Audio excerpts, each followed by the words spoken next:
where members wish to pose a supplementary question. Adequate notice was given to parties for this purpose.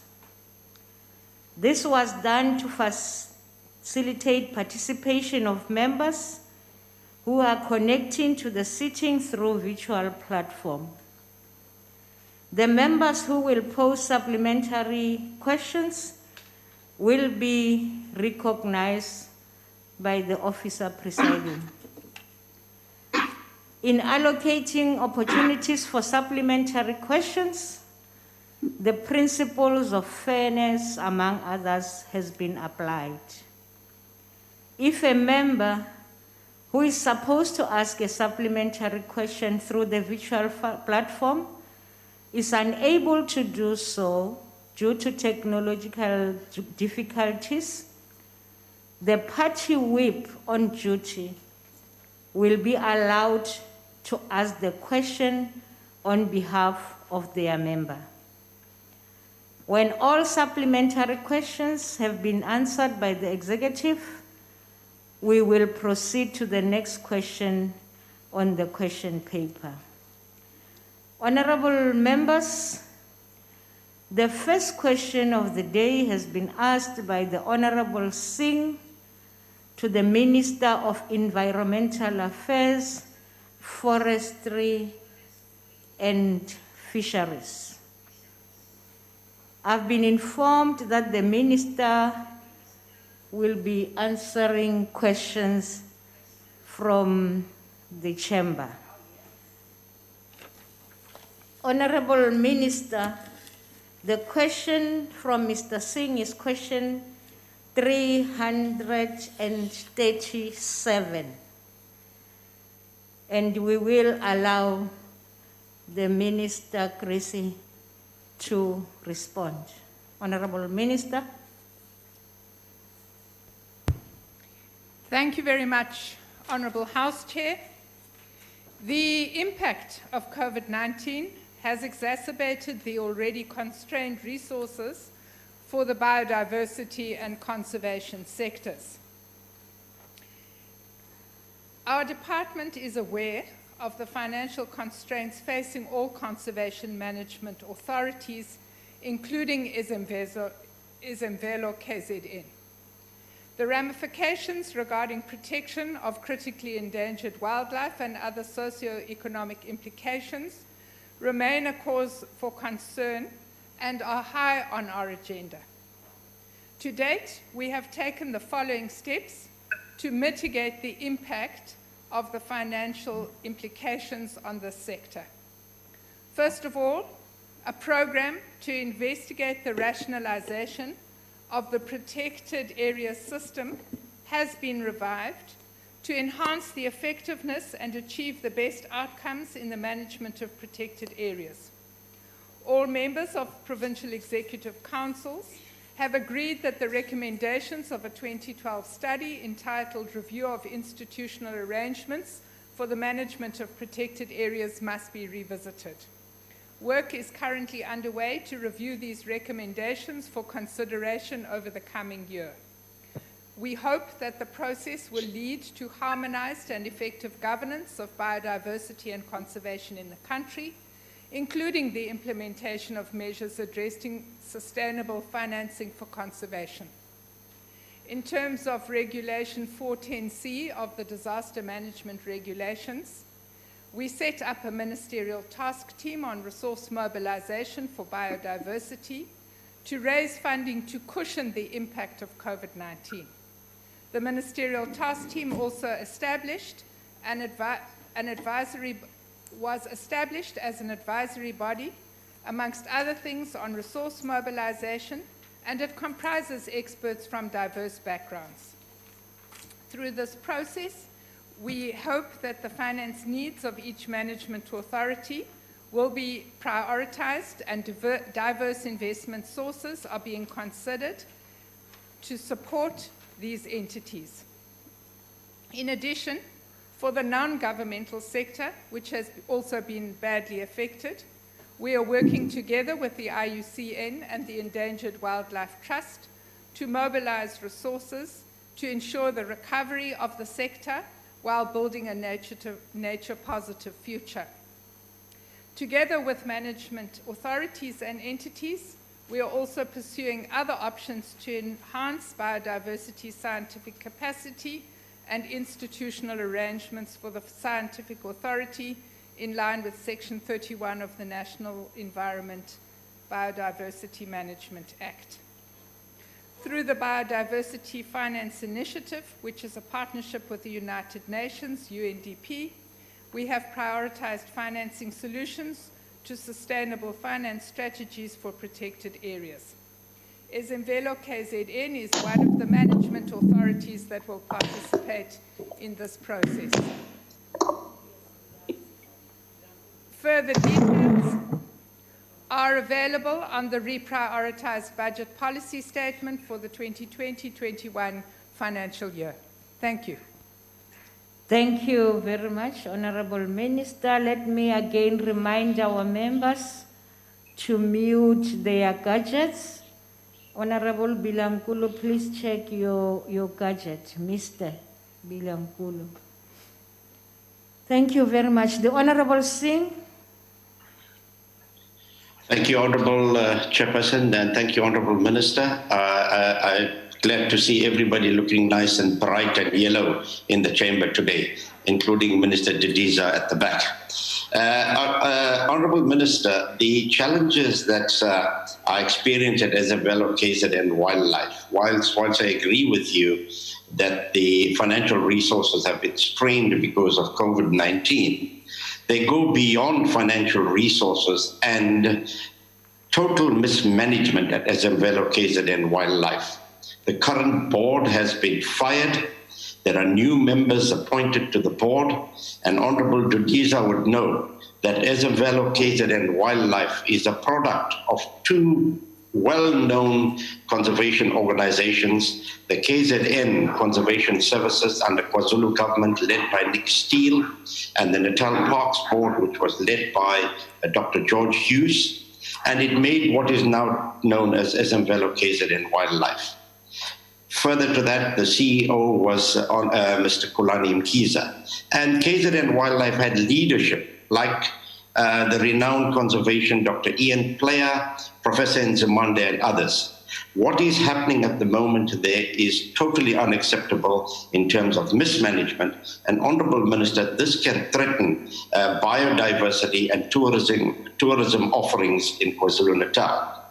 What I would like to know is that would you keep a watching brief over what is happening there? And would you intervene in terms of Section 100 of the Constitution if you find that that department, provincial department and entity is not fulfilling its functions to maintain the rich cultural biodiversity in the province of KwaZulu-Natal? Thank you. Thank you. The Honorable Minister. Thank you very much, Honorable Singh. As you know, the MEC of KZN responsible for this portfolio has already taken steps to disband the board and has also asked the MEC of Finance to appoint an acting accounting officer and to undertake a forensic investigation. I have myself written to the MEC and asked her to give me a full brief on the matter as the investigation unfolds, and indeed one will be keeping a watchful eye, and on the basis of the outcomes of the reports that she provides, we will have to see what further assistance and action would need to be taken. Thank you very much. Thank you. The next follow-up question will come from the Honorable Mkunu.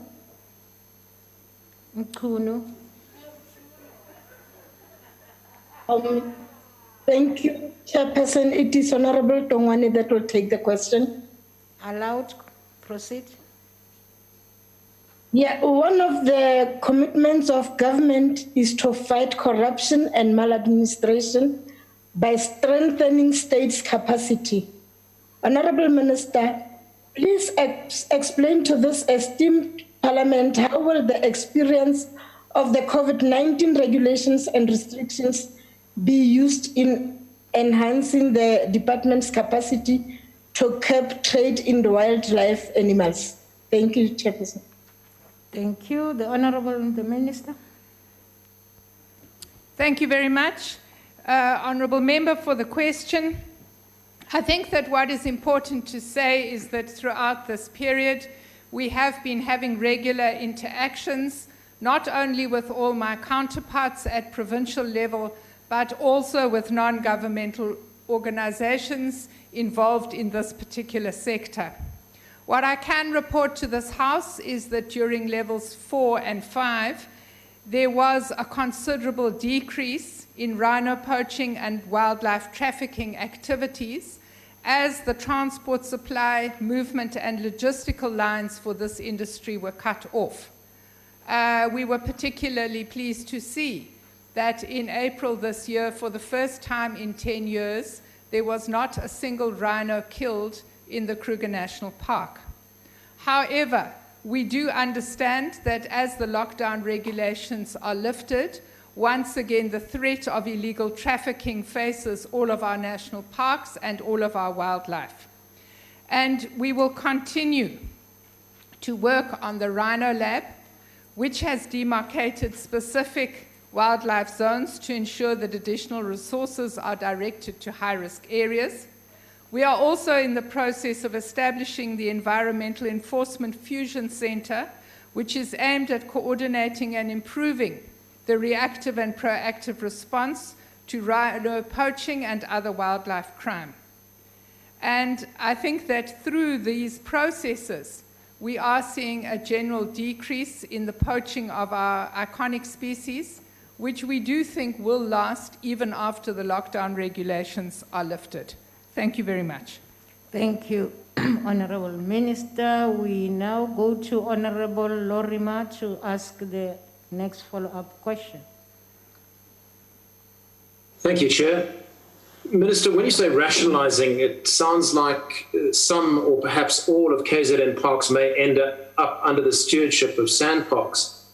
But if Izimvelo goes under suddenly, are you confident that your department is ready to move in at short notice so that valuable wildlife like rhinos are not left unprotected?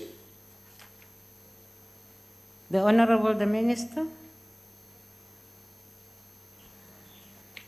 Thank you very much, Honourable Lorimer.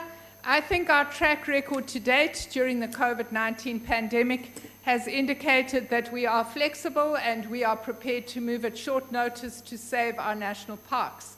That is the reason that we transferred R1 billion from our line function budget to ensure the financial viability of sand parks during this difficult time.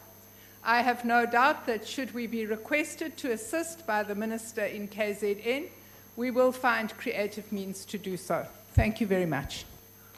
Thank you. The last supplementary question will come from Honourable Paulson. Thank you very much, Chairperson. Minister, would you agree that the major cause of the demise of this organization, which was once rated among the world's leading wildlife conservation organizations, started with the many questionable political appointments?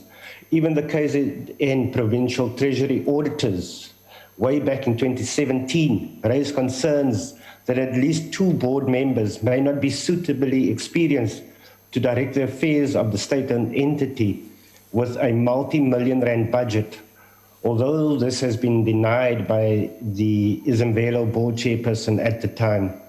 So, Minister, can you also undertake that board members of our parks and wildlife will not be used as a dumping site for useless ANC cadres who do not even meet the minimum requirements for the roles? Thank you very much. The Honourable Minister.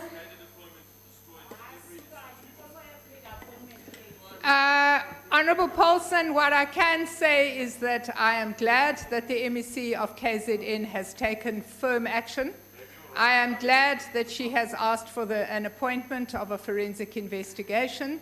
I am glad that she has asked the Department of Finance to appoint an acting accounting officer. and we will help her to put this institution back where we think it belongs. Thank you very much. Thank you, Honorable Grissy. We now move to question 330, asked to the Minister of Employment and Labor by the Honorable Dr. Nkabani. The Honorable Minister is on virtual platform. Honorable Minister. Thank you, House Chair and honorable members. The Department of Employment and Labor has recognized the need for South Africans to honor the lockdown rules in order to ensure that there is reduction in the number of infections, and introduced the following interventions. One was to say, UIF secured an agreement with the bargaining councils, with the employer associations and a group of companies in order to enable bulk applications and collaborative resolutions of challenges as they arise. We're to secure an agreement with the employers to apply on behalf of their employees, which reduced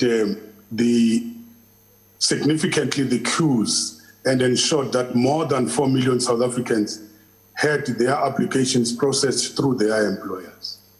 UIF also opened an opportunity for employees to apply directly in the event that employers could not apply for whatever reason. And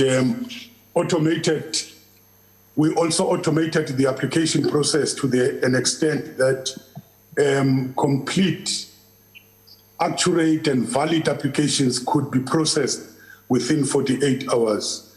We also created a legal framework through the directives to ensure the above processes are on board. And for the normal UIF, the department ensured essential services employees who could work at the office and also enable the bulk of the employees to work from home. We had the drop boxes were introduced in each labor center to enable the UIF beneficiaries to drop their applications. In instances where the client had already received their first payment and claim approved, the department took a decision to deem them as still unemployed and relaxed the requirements to report to the labor centers to complete the continuation forms. This ensured continued payment to beneficiaries without having to visit the labor center. And the department has for many years changed the UI Act to cater for the vulnerable workers, including domestic workers, farm workers, and security and gardeners. And this was done through the extension of the coverage for such workers.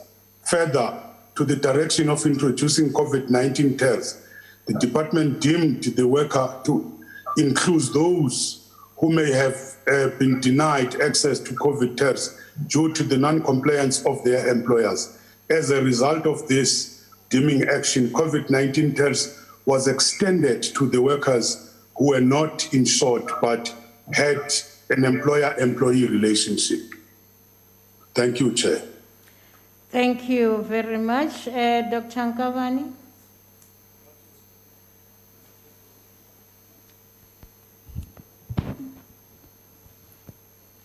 Thank you, House Chairperson. The ANC rises to welcome the update on the disbursement of COVID-19 relief funds to support the employers and employees in need. Honorable Minister, what are the lessons that have been learned from the repurposing of the systems of UIF, including facilitating the payment of COVID-19 relief funds to workers through the companies? And how has this innovative way of disbursing the funds enhanced the capabilities in the department and its entities that you believe will strengthen the developmental capacity of the state moving forward? I thank you. Thank you. The Honorable the Minister. Yes, Honorable Dr. Nkabani. we have learned, or we could not risk mass queuing at the labor centers, possibly making them hubs for spreading the coronavirus. We therefore opted for automated online applications. At the same time, we engaged with business and labor in network to make possible bulk disbursements and of the COVID via the employers and the bargaining council. It was this agreement which allowed us to benefit payments on a massive scale. And for the workers who could not access automated online systems, we kept the skeleton staff in our labor centers and placed the drop boxes for application to be dropped in there and be collected on a regular basis from there, and they are processed. So the COVID-19 pandemic has indeed taught us many has taught many of us, especially in the department lessons, besides the need to collaborate with other state organs and share the knowledge and the data. It's becoming very important. But some of the lessons is the legislative or the legislation of the structure of the UIF also excludes some of the atypical workers, like the freelancers, the Uber drivers, and employees where the employer-employee lines are blurred. This is an indication of a need to review the UI Act and align that with the changing nature of work, including the consideration of the fourth industrial revolution. Employers who did not know the importance of the UIF and complying to the spirit of the law were awakened by the reality and the risk of exposing their employees to risk of non-coverage. And lastly, even employees and the South African public has also realized the importance of UIF and how critical it is to be registered with the UIF. Thank you very much. The next follow-up question will come from the Honorable Ngwezi.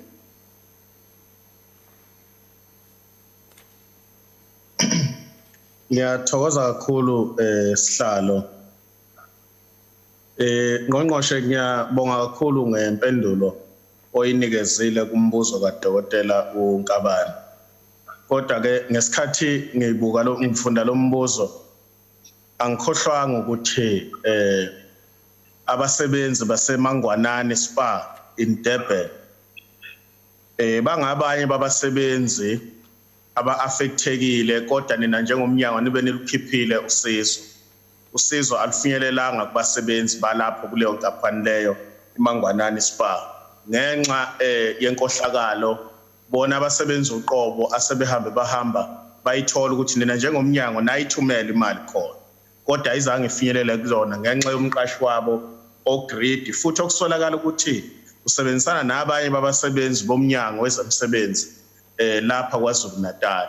Umbuzo wami uthi ke ngqongqoshe ngakube uzimisele yini ukuthi udaba lwalabo basebenzi luxazululeke futhi naloyo mqashi loyo athathelwe inyathelo eyinqaba. Ngiyathokoza kakhulu. Thank you very much. Before the minister responds, let me just remind members about Rule 142. The rule says that the first supplementary question can make 2 minutes, but for subsequent supplementary questions, it's only 1 minute. Let's be aware of that. And for the members of the executive that are responding, for supplementary questions, you have 2 minutes. Thank you. The Honorable, the Minister. Siyabonga, Chairperson. Sibonge umhlonishwa uNgwezi. Kuyajabulisa ngempela umhlonishwa. Loku esikuzwayo sesike sakuzwa kwezinye indawo ukuthi kukhona labaqashi abathi noma bayitholile le mali bayifunile lapha kuhulumeni bangayidluliseli kubasebenzi. Lokho ke kufana nokuthi ukusela ekumele subheke ifraud enkulu kakhulu. Yizo ke lezi zinto esithi ke mase sitholile yonke imininingwane sathola ama details wabo bonke laba benza lokhu sibe sesiyilandelela. Kusho ukuthi ke singayibeka nje kahle ukuthi ufana nobugebengu lokho ekufuneka sikulandelele kumele labo baqashi sibaphenyeze sibavalele ngokuthi batshontshe imali yabasebenzi. Sesocela ukuthi eceleni bese usinikeza yonke imininingwane ukuze sikwazi ukuthi silandelele. Kukhona ke nabanye sesele sibaphenya sibabhekile esesibalandelela ukuthi bangaqhubeki ukwenza lo mkhonyovu. Ngiyabonga Sihlalo. Sithokoze mhlonishwa. Umbuzo olandelayo uzobuzwa ngu Honorable Dana. Thank you, House Chair. Honourable Minister, with regards to the UIF tiers, what are the amounts still to be paid over by the UIF for the months of April, May, June, and the July-August periods respectively? And why have these payments still not been finalised, especially with regards to payments from April, May, and June? Thank you, Minister. Thank you. The Minister. Thank you to the Honourable Member. We have considered that there would still be people who have not been paid. I would not at this stage have the figure you're talking about, but what I know, around 700,000 people have indicated that they have not been paid. We have followed up this. There are a number of reasons. Some, it's about these employers, which the previous question was asking, who received the money but have not handed over the money to the employees. Some, it's about the foreign workers whose documentation, despite the fact that they are claims, whose documentation are not proper in terms of their identification. So there are different categories which we are trying to work with the employers collaboratively to deal with those issues. But those employers who have not paid, they seem to be many, and we are following that up. But we have made an undertaking, no matter how long it takes. If people are owed their monies, they will have to be paid after we have done proper investigation and we have satisfied ourselves of the proper documentation. Because it's equally dangerous to simply pay if the documentation is not proper. Thank you very much. Thank you. The last question on this, the last follow-up question will come from Honorable Thring. Thank you. Honourable Minister, the ACDP has received numerous complaints about a lack of inter and intra-communication from national to provincial to district labour officers on the ground. This poor communication and planning, amongst other challenges, plays itself out when, for example, an employee receives TERS for, say, 2 months, May and June, and then gets retrenched, say, for example, in July. This employee then applies for UIF, but currently it appears that the TERS system blocks this particular employee from receiving his UIF. And then the employee has to wait months before the flag or the glitch is removed. Minister, what is going to be done to improve communication, which hopefully will result in processes being put in place to unblock those who are receiving TERS and now wish to apply for their UIF? Thank you. Thank you. The Honourable the Minister. Thank you, Honourable Member. It's true. Once there are two claims, our system will detect that as fraud. If the person had received TERS, and again now there's an application for the normal UIF. This is a matter which we are looking into as we are reconfiguring our systems. But we will be able to follow up with those people, because the reality, as the Honourable Member is saying, there is going to be we projected there's going to be mass retrenchment as a number of companies are going down, are not able even to reopen. We will have to make sure that our systems are able to deal with this particular matter. So we continue to do a follow-up on all these issues. Thank you, Honorable Member. Thank you. As we move to question 349, as to the Minister of Agriculture, Land Reform and Rural Development, by the Honorable Stein, I invite the Deputy Speaker. The Honorable Minister, Tidiza. Thank you very much, Honorable Chairperson. Honorable Stein, for your question as well.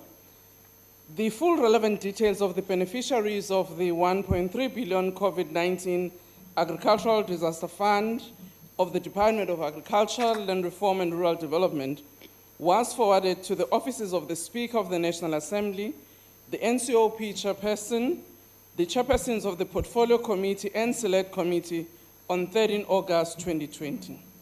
The report included the following details: the companies from which the PPEs were procured, the companies from whom the farmers were to receive their farm inputs, the beneficiary list of those who were successful and received their vouchers, the civil servants whose applications which were approved at the provincial level and were actually rejected at national level and removed from the list of beneficiaries.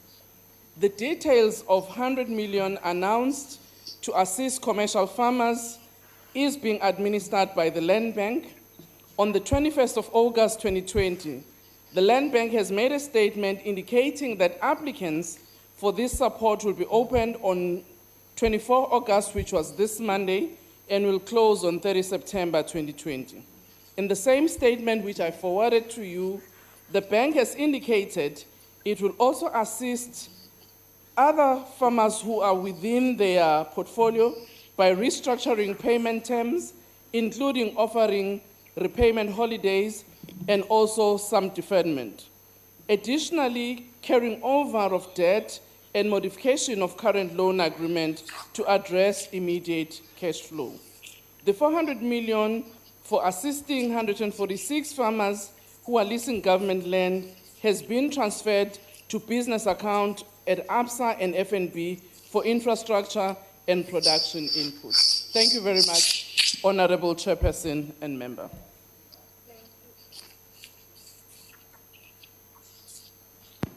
Deputy Speaker. Thank you, Honorable Minister. Honorable. Thank you very much, Minister, for that answer. And Minister, I just received that answer also via your office. Minister, my question stands. I asked you this question on the 29th of May. As far as I know, nothing has changed in any rules. I would like to know why I were not receiving the question that I asked you on the 29th of May on the breakdown of the 1.3 billion rand COVID support fund, which people were tendering, which people were the service providers, who got the funding, what is the relevant detail. Minister, when will you send that information to me? Or is it now supposed to be coming to me via the chairperson of the portfolio? I want the details. Thank you, Minister. Honorable Minister. Thank you very much, Deputy Speaker, and thank you, Honorable Stein. Indeed, we can still send it to you directly, but I was just saying that as a member of the committee, the chairperson of the committee has that relevant detail, not only for his purposes, but actually for all members of the portfolio committee. But if the member wants it directly, I will do so. Thank you. The second question is asked by Honorable Montwedi.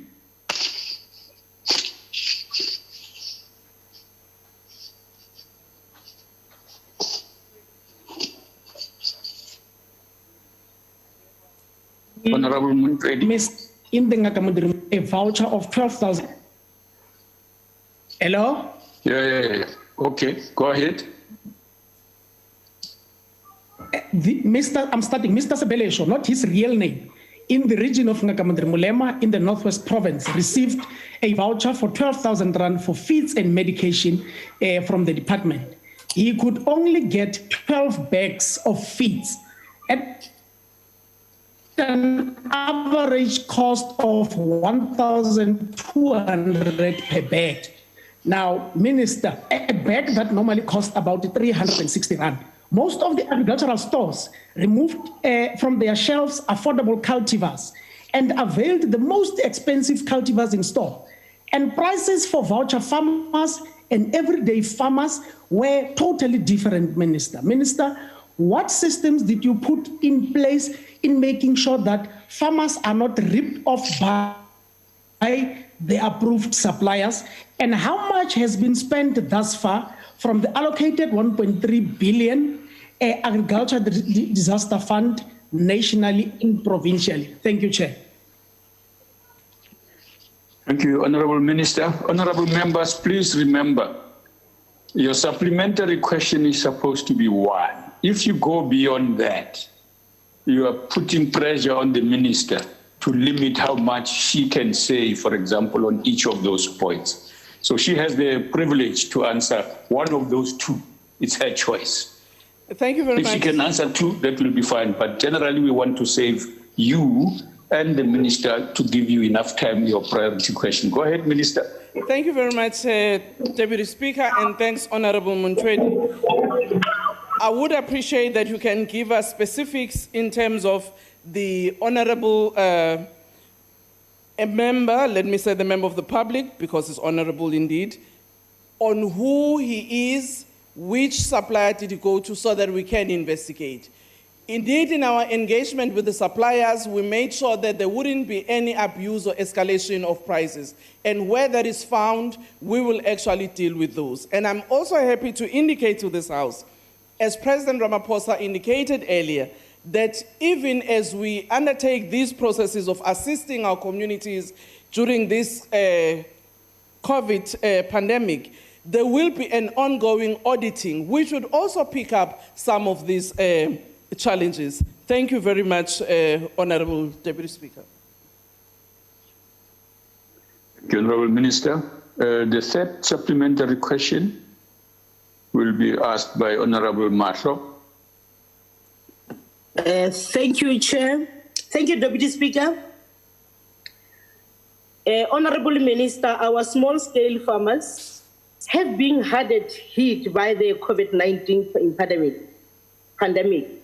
Many of them do not have business insurances to assist them during their financial distress, like many big commercial agricultural businesses do.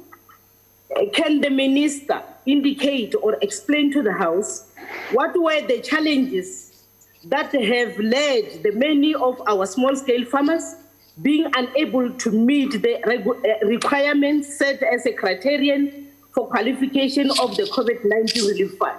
Thank you. Honorable Minister. Thank you, Honorable Member. Sekela somlomo nendlu yeshamthetho ngibonge kakhulu kumake Mahlo ngalombuto la ubutako ngoba impela tikhona tinkinga letibhekene nabalimi labasafufusayo njengekuthi nje labanyenti babo abakwatanga ukuthi bahambe ngetinyawo batiyele emahhovisi ukuyofaka ticelo tabo. Lekwesibili labanye abakwatanga ukuthi babe naletindlela zokuxhumana leti kuquzelwa ngumake Stella Ndabeni lokulesithi ke i-technology OIR 4IR njalo njalo abanako lokube kwathi ukuthi bangaba nama website basithinze ngesikhathi.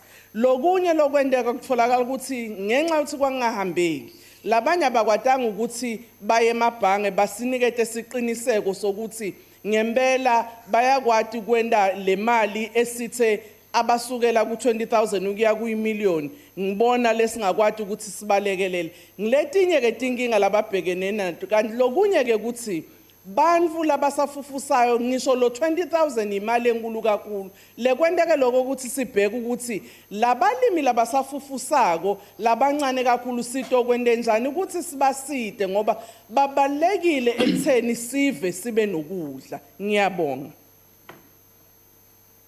Minister. The fourth and last supplementary question on this question is by Honorable Briet. Thank you, Deputy Speaker. Honourable Minister, the only producers that were initially eligible to benefit from the 1.3 billion rand were small-scale and subsistent farmers that are in the business of essential food production, for example, winter crops, livestock and poultry. This is quite worrisome and does not make sense, as these producers were not negatively affected by the lockdown and as they could continue with their production.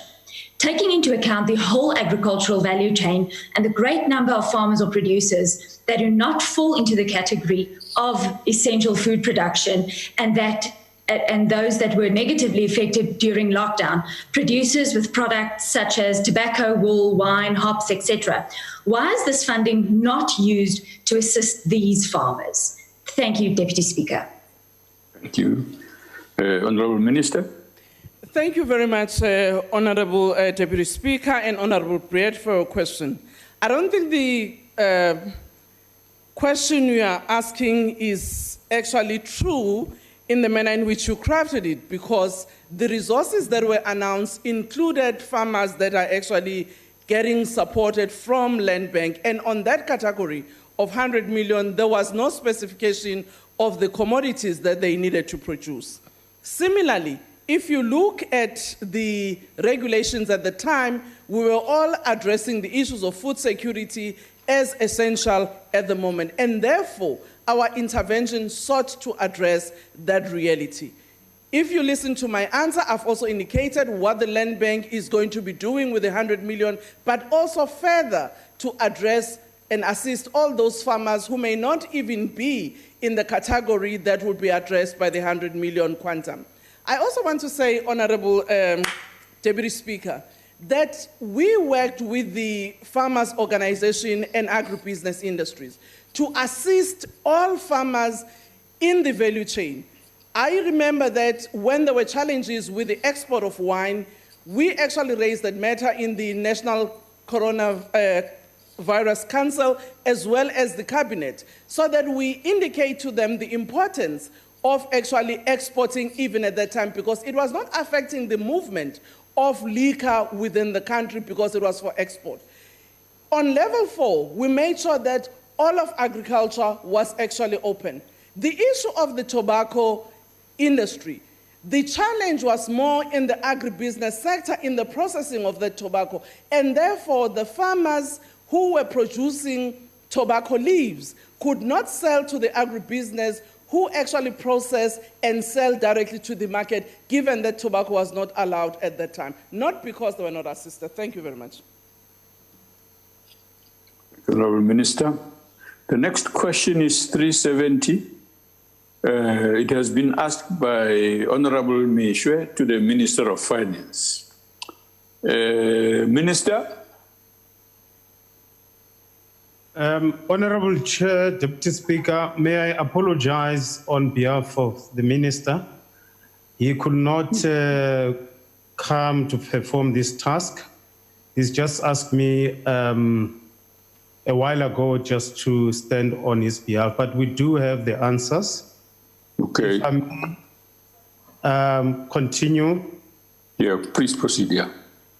So firstly, that is what deputies do, Honourable Masondo. No, thank you, Chair. Thank you, Deputy Speaker. And thank you, Chairperson, Reverend Mishwe, for the question. Our answer to our question is as follows. The short-term fiscal measures adopted are meant to provide support to the economy by maintaining the spending envelope in the context of falling revenue, redirect funds towards the response to COVID-19 interventions, and to provide support to business by raising the contingent liabilities of the state. In this regard, government has undertaken a counter-cyclical approach in response to the COVID-19 pandemic in 2021, in which the main budget deficit is projected to widen to 14.6% of the GDP, and the debt to reach 81.8% of the GDP. Cabinet endorsed an active approach that will adjust expenditure to a sustainable level, as well as a target of a primary surplus by 23-24.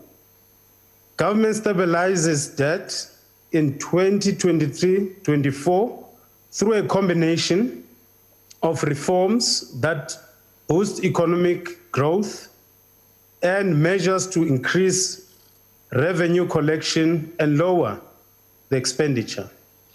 This will require spending reductions and revenue adjustments amounting to approximately 250 billion over the next 2 years, beginning in 21-22. Work is underway to ensure that fiscal consolidation and debt stabilization is achieved.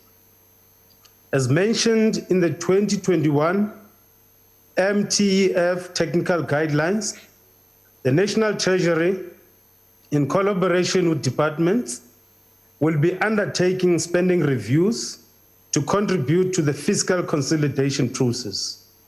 In this regard, there should be no holy cows, and no spending items will be automatically protected from possible downward adjustments. The details of the spending reductions and revenue measures will be presented in the 2020 MTBBS and 2021 budget review. I thank you, Chairperson. Thank you. Honorable Minister. Chairperson. Mrs. Barota. Deputy Speaker, there is a point of order. Point of order in the House. What's the point of order? Deputy Speaker, Madam Chair, it's the practice in our House that whips receive a written apology from ministers who cannot attend oral question sessions.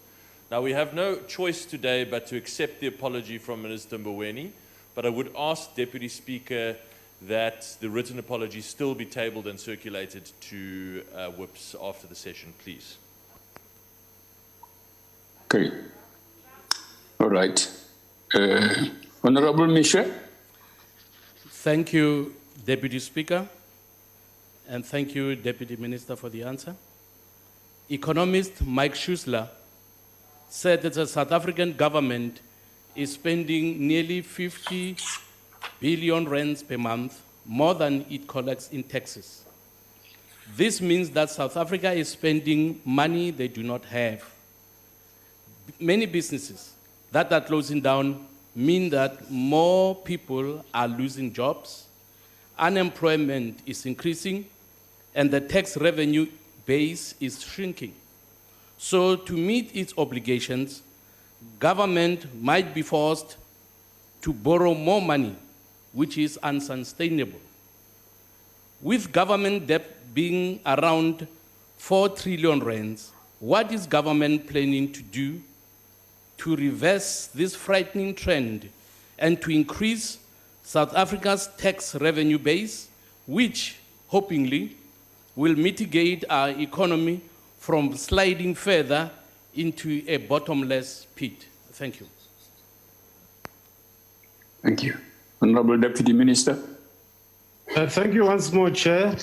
Honorable Minister, indeed, the revenue is falling on the 24th, when the Minister presented the special budget or supplementary budget. We've shown that we're going to have a tax revenue of around 300 billion. And indeed, you're right that our debt is increasing. And what we have said and continue to say is that we need to look at our expenditure. It is for this reason that we have had conversations with the labor movement to look at the wage bill. It is for this reason that we are looking at the SOEs, that some of them have become a serious burden on our fiscals. And we've also said that we will also adopt a zero-based budgeting in which, unlike now, where we start from the baseline and we increase the budget by certain percentages.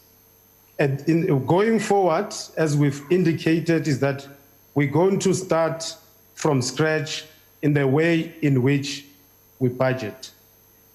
The best way and the most sustainable way of generating revenue for the state and for government to perform its function is through economic growth.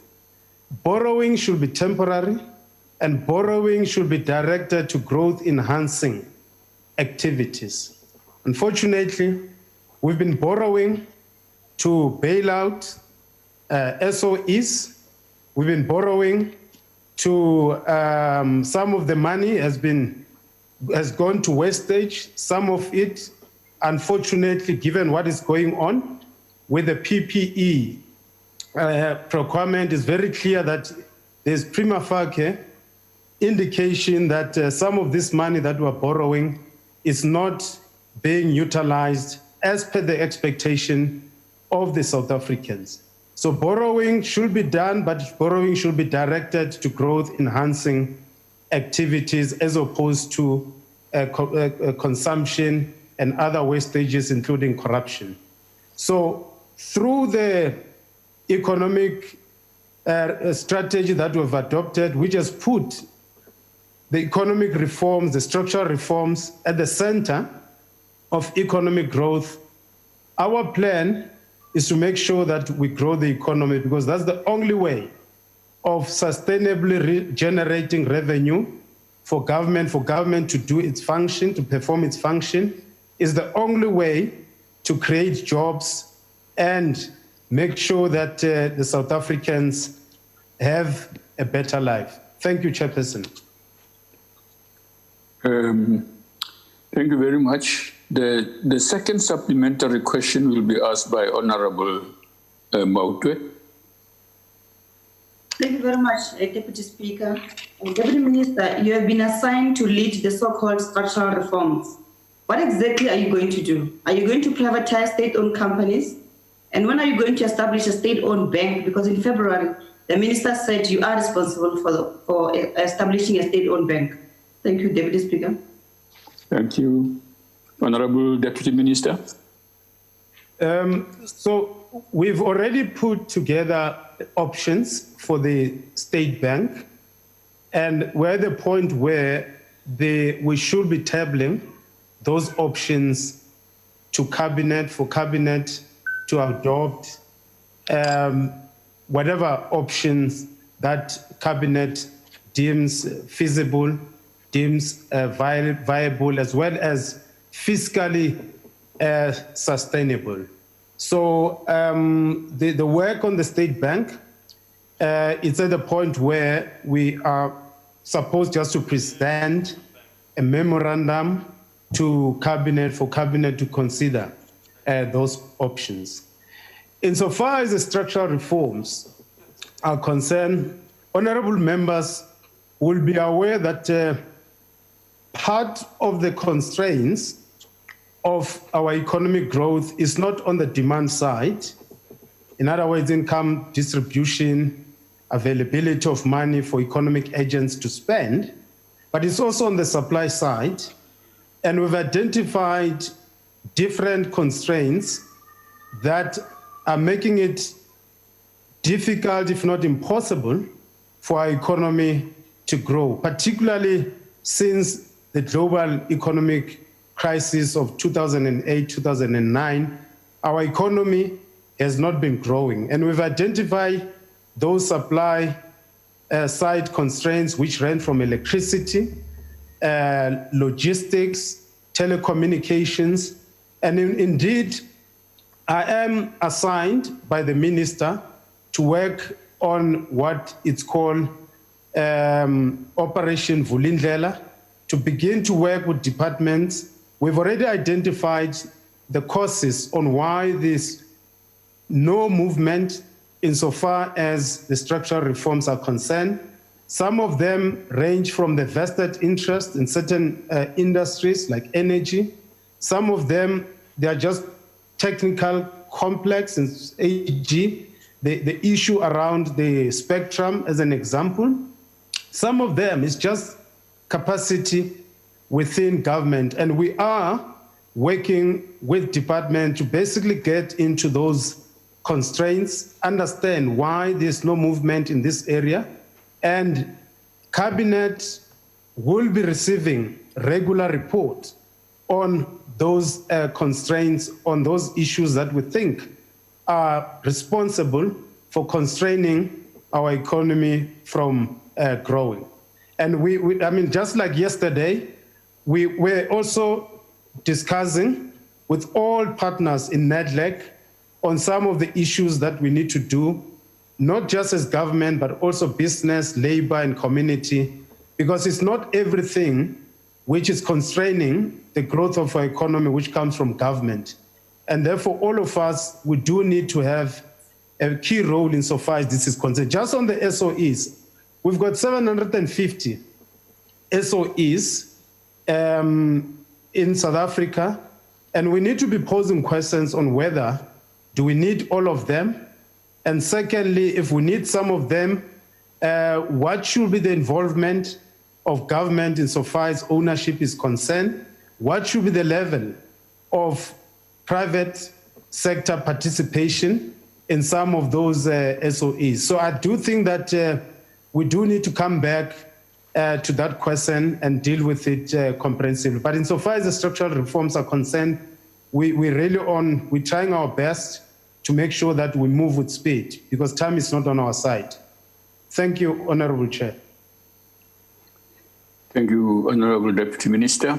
The third supplementary question will be asked by Honorable Gigi Hillui.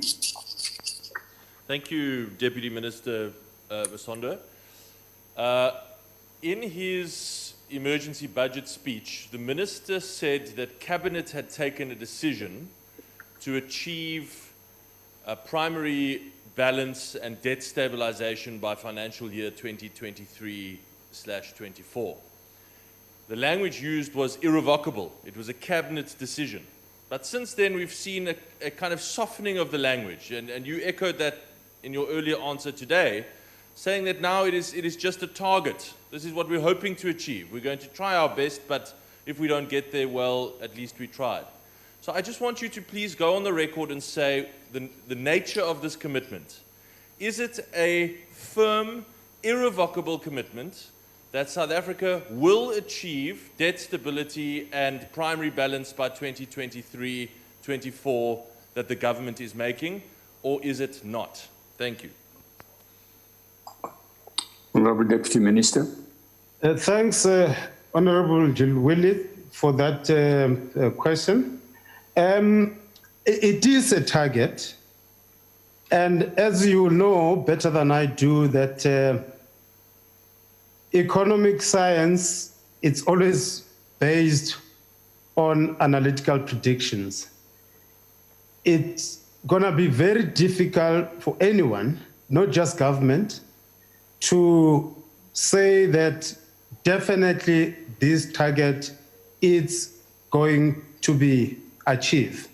Because as you know better than I do, that, for instance, predicting on how much the economy will grow, it's not always realized. We've made different predictions, not only in South Africa, but the whole world has made certain analytical predictions that were not always realized. I'm saying this because the economic growth, the ability to raise revenue will also be part and parcel of the equation on the extent to which we will reach the primary surplus. Indeed, we are committed to look at the reprioritization of our expenditure, because the growth of our expenditure is not only driven by the falling tax revenue associated with the economic growth, but it's also driven by certain expenditure items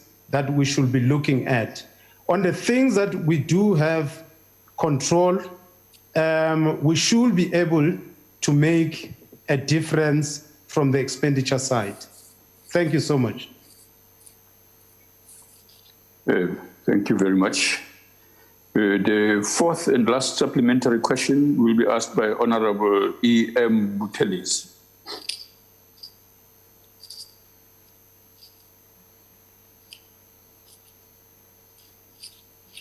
Honorable Deputy Speaker.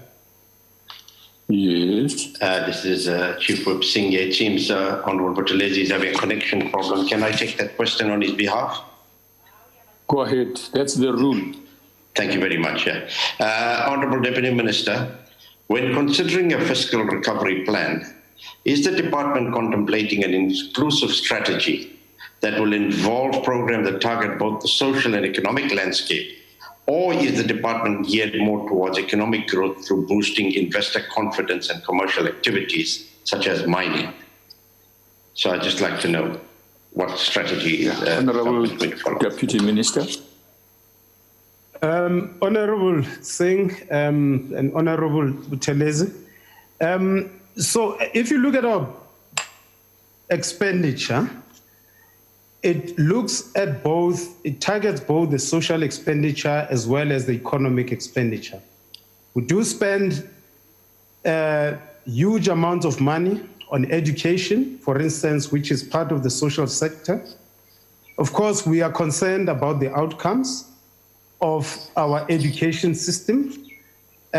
We've always focused both on the social side, health, education, but also on the economy. So the intention is not to ignore the social side because the two are linked. Because if you don't spend on education to have a productive workforce, the economy won't be able to grow. Sometimes the distinction between social and the economy, it can be too academic because the two are interlinked in the real world. So it's not our intention to ignore the social side, education, health, but we should be concerned about the outcomes of the social sector, education, health, because we are spending huge amounts of money in the social sector, but the outcomes are not very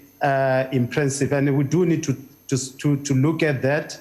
And the question around the economy, growth enhancing activities, we need to be driving our expenditure towards that direction in a significant way, because economic infrastructure, for instance, in the last few years has also declined. And if we're to recover from this economic crisis, we do need to direct our expenditure towards the growth economic enhancing projects and activities.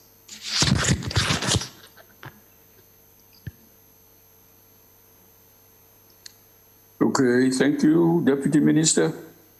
The next question is 332 and has been asked by Honorable P.N. Abraham to the Minister of Finance. Deputy Minister. Thanks once more, Deputy Speaker, and Honorable Abraham for the question. Government has responded to the COVID-19 pandemic with large-scale economic relief measures. The immediate response has targeted preserving jobs and incomes to cushion the impact of the crisis on employees and to help prevent firms from laying off workers in the short to medium term.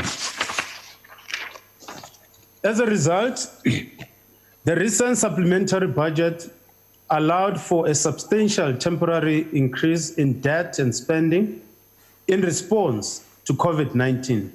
This included direct fiscal support to interventions in health and education sectors, support vulnerable households, assisting municipalities and other frontline services with their response to COVID-19.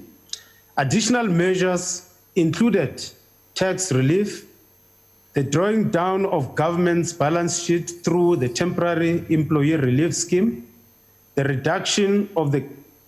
introduction of the credit guarantee scheme. These and other measures provide immediate and direct relief to businesses to maintain productive capacity and to support vulnerable and low-income households.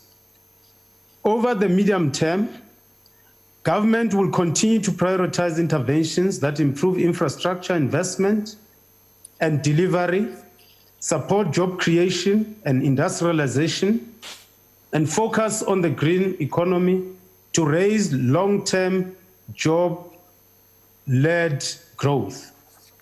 We also acknowledge that an active set of economic reforms are needed to raise economic growth and job creation. These reforms, as I earlier said, are outlined in the government document titled Economic Transformation, Inclusive Growth and Competitiveness, so that we can raise productivity, competitiveness, while lowering the cost of doing business in South Africa. While economic reforms can take time to have an impact on both confidence and the outlook for growth, the supplementary budget identified reforms that need to be implemented immediately. These include reforms to support the reliable and affordable electricity, modernize ports and rail infrastructure, and license the spectrum. Thank you, Deputy Speaker. Thank you, Deputy Minister. Honorable Abraham.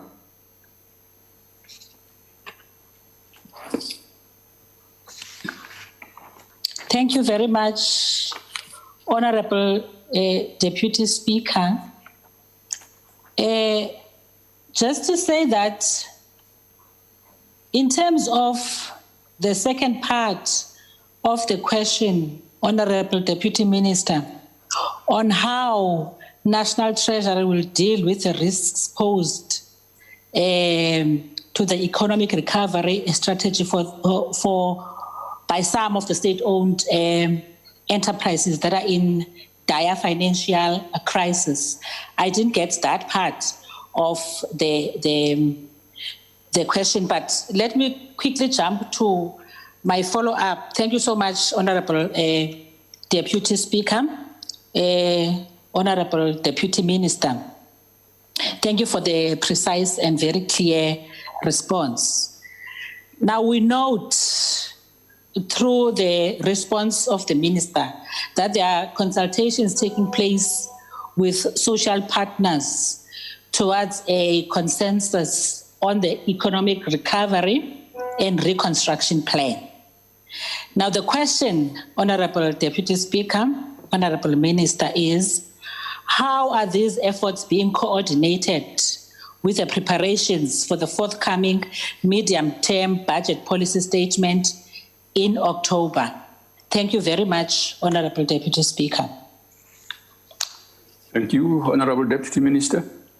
Yeah, with regard to your question, Honorable Abraham, insofar as the risk posed to the economic recovery strategy by some of the SOEs, I think as National Treasurer will continue with regular and robust engagement with state-owned companies that are in distress through monitoring committees and to enforce operational reforms, including cost containment and revenue optimization strategies that enable SOEs to return to financial viability so that they are not reliant on government financial support. Through these monitoring committees An emphasis will be placed on assisting them with oversight on transactions that are at an advanced stage, as well as the execution of disposal of non-core assets and finalizing strategic equity partners. With regard to the coordination with other partners, that is business, labor, and the community, like I indicated earlier that yesterday we had a meeting at NEDLAC in which we were discussing the program for the economic reconstruction. We were discussing the program to agree as social partners on how we should have some kind of a division of labor to grow our economy, but we're also discussing the institutional mechanisms to assist us in driving this economic recovery. But this does not mean that we must have endless debate, endless discussions, trying to have consensus on things that we've agreed upon a while ago, things that are already in the NDP. Our main task is to make sure that we implement so that we will not, we must avoid an implementation credibility crisis. The main thing we must do is to make sure that we implement all the things that we've committed to, not just as government, but as all social partners, because as I said, the recovery of this economy will require all of us as partners to put it on a different trajectory. Thank you, Chair. Thank you very much. The next supplementary question will be asked by Honorable Gigi Hill-Louis. Thank you, Deputy Speaker and Deputy Minister. I wonder, Deputy Minister, you've spoken now about the importance of implementation, but of course that's the problem, isn't it? That we've had a surfeit of plans and a great shortage of any execution of those plans. In last October, the Treasury released a document on economic reform, and since then, government has released a plan for post-COVID recovery, but nowhere have we seen any implementation on any of the details in that plan. In fact, if anything, things are going backwards, not forwards. For example, we have slipped from position 38 in the world for ease of doing business and competitiveness to position 84, a shocking slippage down the global rankings. That's got nothing to do with the economy, that's all on government. So my question, Deputy Minister, is what, out of the document that you released as Treasury on economic reform, what is the first reform that is going to be undertaken, and when will it be undertaken? Thank you. Deputy Minister.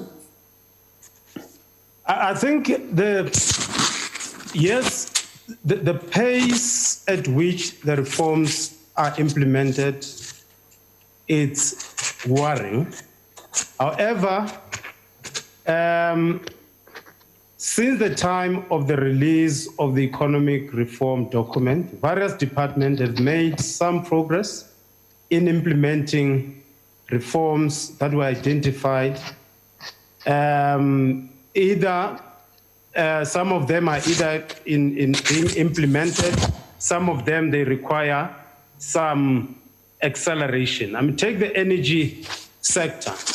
The Minister of Mineral Resources and Energy has finalized Schedule 2 regulations of the Electricity Regulation Act, providing licensing exemption for generation capacity below 1 megawatt. So there are, we've appointed the CEO at ESCOM as an example, and in the telecommunications sector, the regulator, ICASA, has made considerable progress in preparation for licensing of high demand spectrum.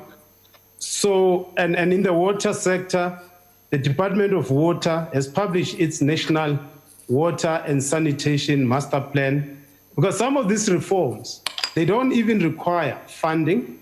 They just require change of certain legislation, because it's not all the reforms that we have that require money.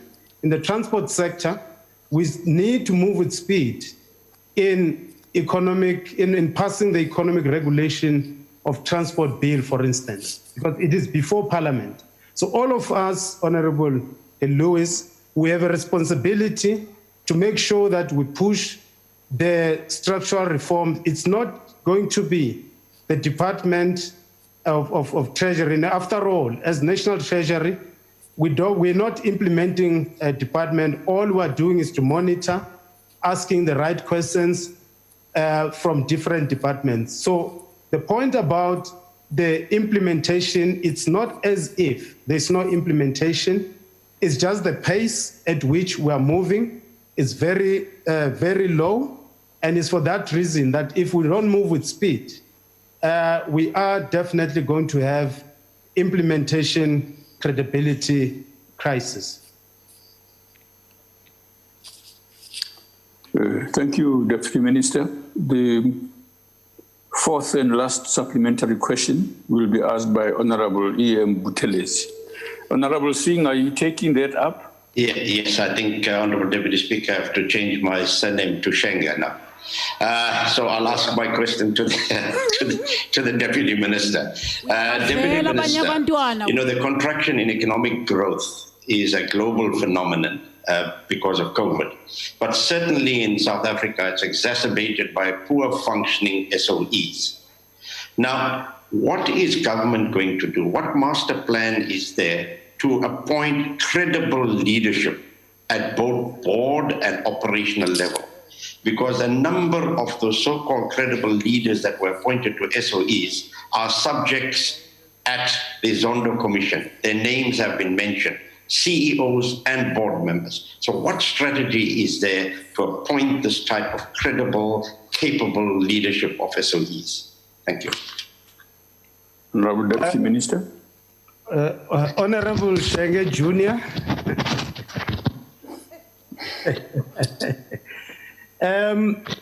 I think government has appointed a number of credible boards, including CEOs in the recent past. ESCOM, as an example, Transnet, as an example. I mean, Portia there, she was not involved in any corruption. Very credible boards that we've basically appointed, and some of the board members were at the forefront. Take Transnet as an example of fighting any form of corruption in some of the SOEs. SARS as an example again. So I do think that the government has done its best to appoint credible, competent boards, as well as CEOs and management, to make sure that our SOEs are repurposed to make sure that they assist us insofar as economic growth and serving South Africans. And we are still committed on that path to ensure that our SOEs, they do what they ought to do, which is to help us to serve South Africans and grow our economy. Thank you, Deputy Minister. The next question is 369, and it has been asked by Honorable Sheikh Imam to the Minister of Environmental Affairs, Forestry and Fisheries. Honorable Minister. Thank you very much. The only research which we could find that had been conducted into high levels of pollution and its impact on residents living in Merebank, Bluff, Jacobsville, and Lamontville was research that was commissioned by the eThekwini municipality under the auspices of the South Durban Multi-Point Project, titled Multi-Point Plan Project 4, Health Study and Health Risk Assessment by Naidu et al., which was completed in 2006. The research, as I said, was conducted by the University of KwaZulu-Natal for the eThekwini Metropolitan Municipality. Our department was a stakeholder, but we were not the lead department, nor did we initiate this research. However, we are currently initiating a comprehensive health study in the area with the intention of understanding the health profile of the people within the South Durban basin. The draft terms of reference are being finalized, and the service provider will be conducted soon to conduct the study. With regard to question 2, because our department did not commission this report, we are not in a position to release it, as the proprietary rights sit with the University of KwaZulu-Natal. However, I'm sure if the honourable member were to approach them, he would be able to access a copy of the research. Thank you very much. Thank you, Minister. Honourable Sheikh Imam. Thank you, Deputy Speaker and Minister. Thank you very much for that response. But let me add, I think you are correct in the information you've given me thus far. Although I expected a lot more. First of all, the studies found that people living in the Wentworth, the Oosterwil area had a 54% higher rate of lung infection than things in the country because of the high levels of pollution. Some schools in that area and in the Kwandengezi area and in the north, where also some research was done, and the school settlers in Meerbank was found to be exceptionally high. Now, the question that we need to ask is, Minister, you've got these monitoring air pollution stations all over. Out of the 14 stations, only 4 or 5 of them are working. We have now found that the COVID-19 deaths in this area, which is exacerbated by the fact that people have got comorbidities because of lung cancer and lung infections and tuberculosis, is exceptionally high. How many more people in our areas need to die or get sick before we can address these issues? Your Dr. Thuli at Air Control Quality Pollution Unit is aware of the problems that they are experiencing. Why did your department not follow up? And I know you are recently Minister. Why did your department not follow up on the recommendations that were made in terms of that report in 2006 by Professor Rajan Naidu from UKZN? Thank you. Honourable Minister.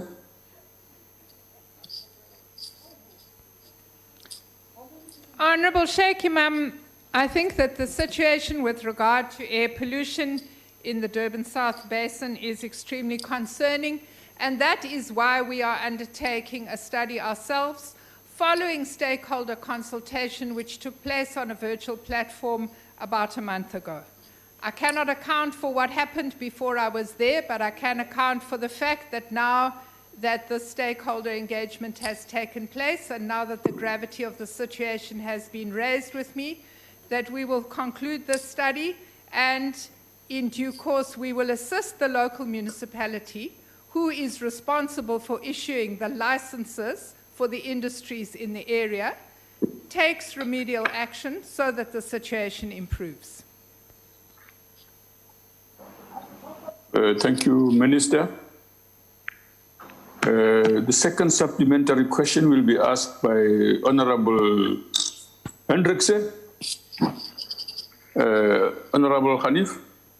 Is the Honourable Minister on the ball to respond to the call of President Ramaphosa this week to save the environment? Will the Minister use Section 49A of the National Environment Management Act to save our waterways from sewage pollution, which scientists are now saying is worse than climate change? Municipalities pump sewage from their water treatment plants into rivers like the Kells River in Masiphumeleli. 9 canals are sewage canals harming the African child. Directives from your provincial directors of environmental enforcement, settlements brokered by the public protector, mediation by Human Rights Commission for 2 years has failed. Clause 49A gives you, Minister, the silver bullet to deal with this inequality affecting 5,000 human settlements and nearly half the population. Using Section 49A and jailing municipal managers and the senior officials starting with the city of Cape Town is the only solution. Do you agree, Honourable Minister? Thank you. Honourable Minister. I suppose, Honourable Deputy Speaker, that's a new question. But let me say to the Honourable Member, because he did ask this question in writing, I did point out to him at that stage that sanitation and water falls under the auspices of the Minister of Water and Sanitation. He needs to begin his journey there. And once he has evidence that that particular department has failed, he can then bring the matter to me to deal with under the relevant section of the Act. Thank you very much. Thank you. The third supplementary question is asked by Honourable Singh. Thank you very much, Deputy Speaker. Honourable Minister, I do recall this research that was done by UKZN in 2006. In fact, for the record, I was the MEC for, amongst other things, environmental affairs in KwaZulu-Natal. But I think what is lacking, the recommendations were made public. There was to be cooperation between the three spheres of government and industry. I am glad that you say that there is some momentum now, but can you confirm and give some solace to those residents in the area that their environmental health will not continue to be severely impacted on, either through deliberate or accidental releases of harmful substances in the air? Thank you. Thank you. Honourable Minister. Honourable Singh, let's start by you accounting for why you didn't implement those recommendations when you were there. But let's not make light of this matter. The situation is serious. We are doing the study. I think what is important is that local government and provincial government have roles and responsibilities in this regard. The primary decisions need to be taken by them, and we will support them in their efforts. Thanks very much. Thank you. The fourth supplementary question will be asked by Honourable TMA Tongwani. Thank you, Deputy Speaker. Honourable Minister, there are certain studies that link air pollution to increased higher risk of contracting the COVID-19 pandemic. What has been the impact of the South African Air Quality Information System on the national efforts aimed at the reduction of air pollution in our country? Secondly, is there an interest from other stakeholders within the environmental sector and other relevant sectors making use of this information? And if so, do they find it useful?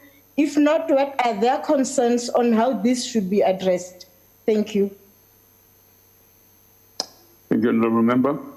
Honourable Minister. Thank you very much, Honourable Tongwani. The South African Air Quality Information System is providing an important role in providing evidence-based information on the effectiveness of all efforts towards the reduction of air pollution.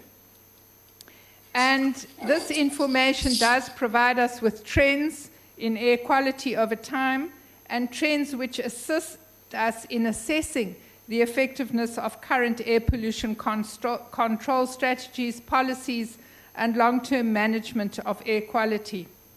I think the really important thing, if we want to move beyond the situation of describing the problem to actually improving air quality, is the coordination of different levels of government in their respective regulatory functions in relation to issuing of emissions licenses and control of those emissions.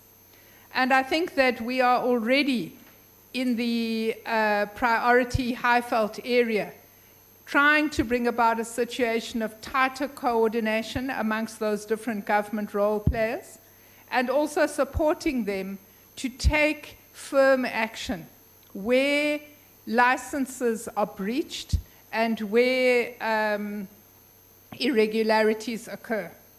And I think that that is the most important thing that we have to be doing. With regard to whether stakeholders find this information useful, yes, indeed they do. But I think the point was raised by Honourable Singh earlier that certain of these stations are not working effectively, and that is why we have worked together with the South African Weather Service on a plan over the next coming few years to remediate those stations that require remedial work so that they are measuring the air quality appropriately. Thank you very much. Thank you, Minister. The next question, number 334, has been asked by Honorable M.G. Mashaule to the Minister of Mineral Resources and Energy. Honorable Minister. Thank you, Deputy Speaker. Let me give a preamble to the answer that the approach used by Mineral Resources and Energy was informed by the desire to save lives and livelihoods. Then we allowed collieries to continue supplying ESCOM, and in level 4, we allowed open cast to operate at full capacity, and all mines operated full capacity at level 3. Now, and what informed that is because of the infrastructure and the lockdown, the quarterly decline in productivity in mining in Q1 was 26.9%, which was a little bit of a shock because we didn't expect it to be like that. But when we did a deep investigation, we discovered that there was a massive decline in month 3. And in Q2, the decline was 30.2. It was expected. We're hoping that we'll see some improvement in Q3. On the energy side, we allowed the energy to operate at full capacity right through, but because of the decline in demand under lockdown, some refineries were closed, and we're seeing some recovery as the economy is being opened. Now, what interventions were in consultation with the sector? We're in constant consultation with the sector. The department has put together a set of interventions to reignite the sector. There are increased investments. These are increased investment in exploration. As you will know that exploration is the lifeblood for mining. And we think that our focus should be on exploration. And that is coupled with us developing a policy on artisanal mining and small-scale mining. In terms of additional energy, you will remember first, we're fast-tracking the self-generation, and additional IPP support the smelters through negotiated pricing agreement and improvements of the licensing regime. This will improve production capacity while also improving South Africa's position as an investment destination of choice. So we're looking into various options to improve energy and improve mining. Thank you very much. Thank you. Honorable Mashaule, the first supplementary goes to you. Thank you very much, Honorable Deputy Speaker. Thanks for the response, Honorable Minister. The easing of COVID-19 restrictions and the growth of commercial activity in the country, including mining and energy sectors, means an increase in economic activities. What instruments and programs will government put in place to enhance investor confidence and new investment in the mining and energy sectors, which will facilitate job creation and service industries for the sector? Thank you very much. Thank you. Thank you. Now remember, Honorable Minister. To improve attractiveness of mining and energy, there are two major factors. The first one is to continue improving policy and regulatory certainty, where investors are not surprised when they come to invest. They know what to expect, when and where. We've put a lot of time in trying to improve that. The second one is to improve confidence. That is business confidence. And that business confidence is not something that is actually new.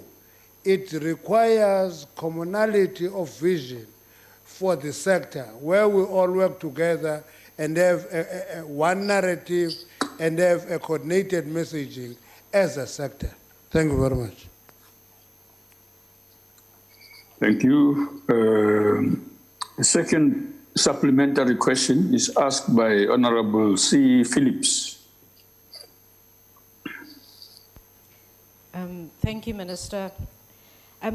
In light of the production losses in the mining industry, running to hundreds of millions of rands in the last 6 weeks alone, due to load shedding and failing Eskom infrastructure, when will government address the concerns of business, and specifically the mines, to generate their own electricity? Thank you. Thank you. Minister? Production losses, not in mining, in the economy, because every sector lost production because of the lockdown. Now, the concerns of the mining companies to generate their electricity, actually we have agreed with that. Policy is in place, a framework is in place. We've had several meetings with the mining industry and said to them, bring your applications. You'll see when we deal with the other one. Up to now, only 5 licenses have been issued over a period of time, despite the fact that we've put aside a DDG to unblock all the bottlenecks in terms of self-generation for use, for own use. So that is attended, and I think we're all happy about it. Thank you, Minister. The third supplementary question will be asked by Honorable M.N. Numalo.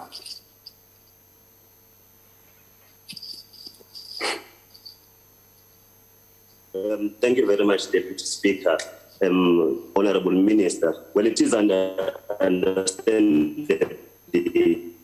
so Honorable Minister, that the mining sector is one of the most lucrative and will be for the selling point in the journey towards the post-COVID-19, also in terms of export and investment. Considering the contentious issues regarding the involvement of communities in the economic activities, as well as the consultation beforehand, what measures will the department be taking to ensure that seamless journey towards profitability and the dignity affirmation of the affected communities? Thank you very much, Deputy Speaker, Honorable Minister. Honorable Minister, thank you, Member.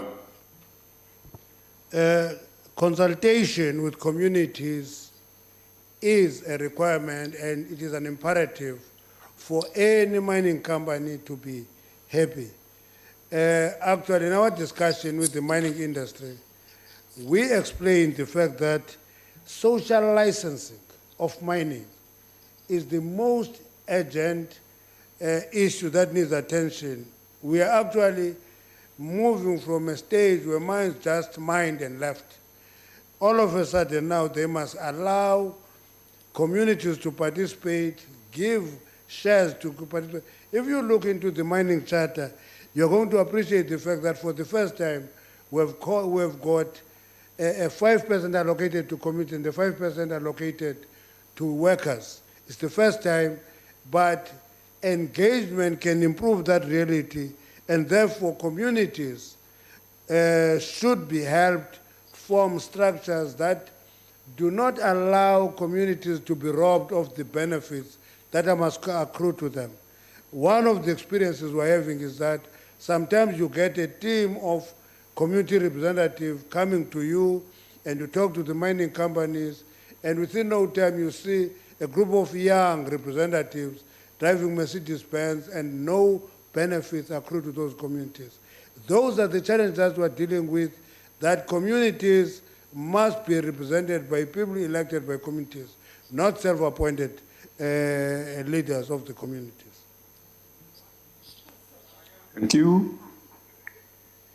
The last question on this question, the supplementary, is by Honorable W. Boshoff.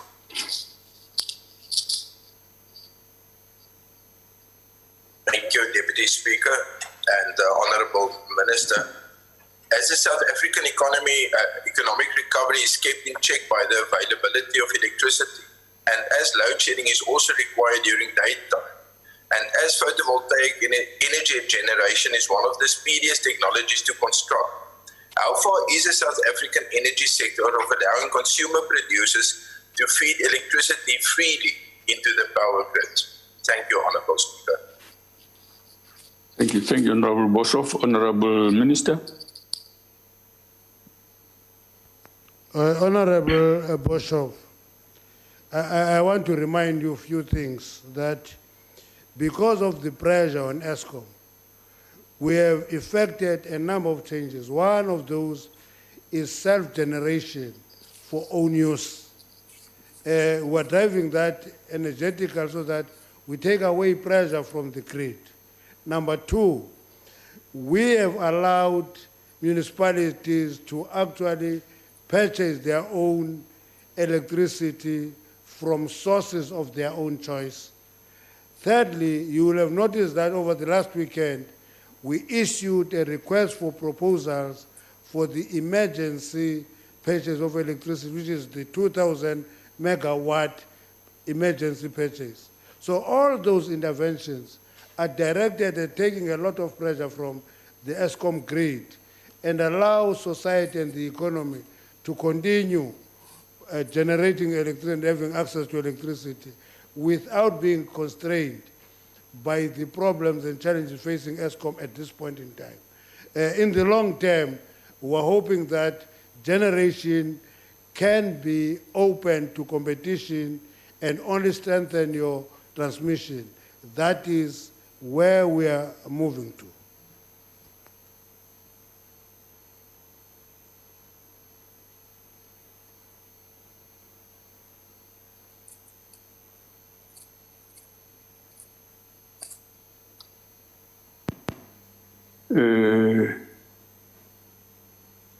The next question is 355, asked by Honorable D.T. George to the Minister of Finance. Honorable Deputy Minister. Thank you, Deputy Speaker, and thanks, Dr. George, for the question. And the question is answered as follows, that there's no intention from government to oblige retirement funds on how to invest, be it in government infrastructure or any other projects or investments. All investment decisions are ultimately the duty of the Board of Trustees, who decide in which assets retirement funds should be invested, and as per the fund investment mandate. They have a fiduciary duty towards the fund and its members, because its members expect better returns. Savers are not saving money in order to lose money. They are saving money in order to get better returns. So it is not our intention as government to oblige retirement funds on how to invest. That decision is in the hands of the Board of Trustees. What we're trying to do as government is to review Regulation 28 of the Pension Funds Act to enable retirement funds to broaden the scope for the type of investments they can make by possibly including public infrastructure projects. And I must underline this, if the trustees so wish to invest. Regulation 28 merely sets the upper limits on the types of investments that retirement funds can make, being cognizant of reducing the risk of overexposure to any one asset in line with good investment principle.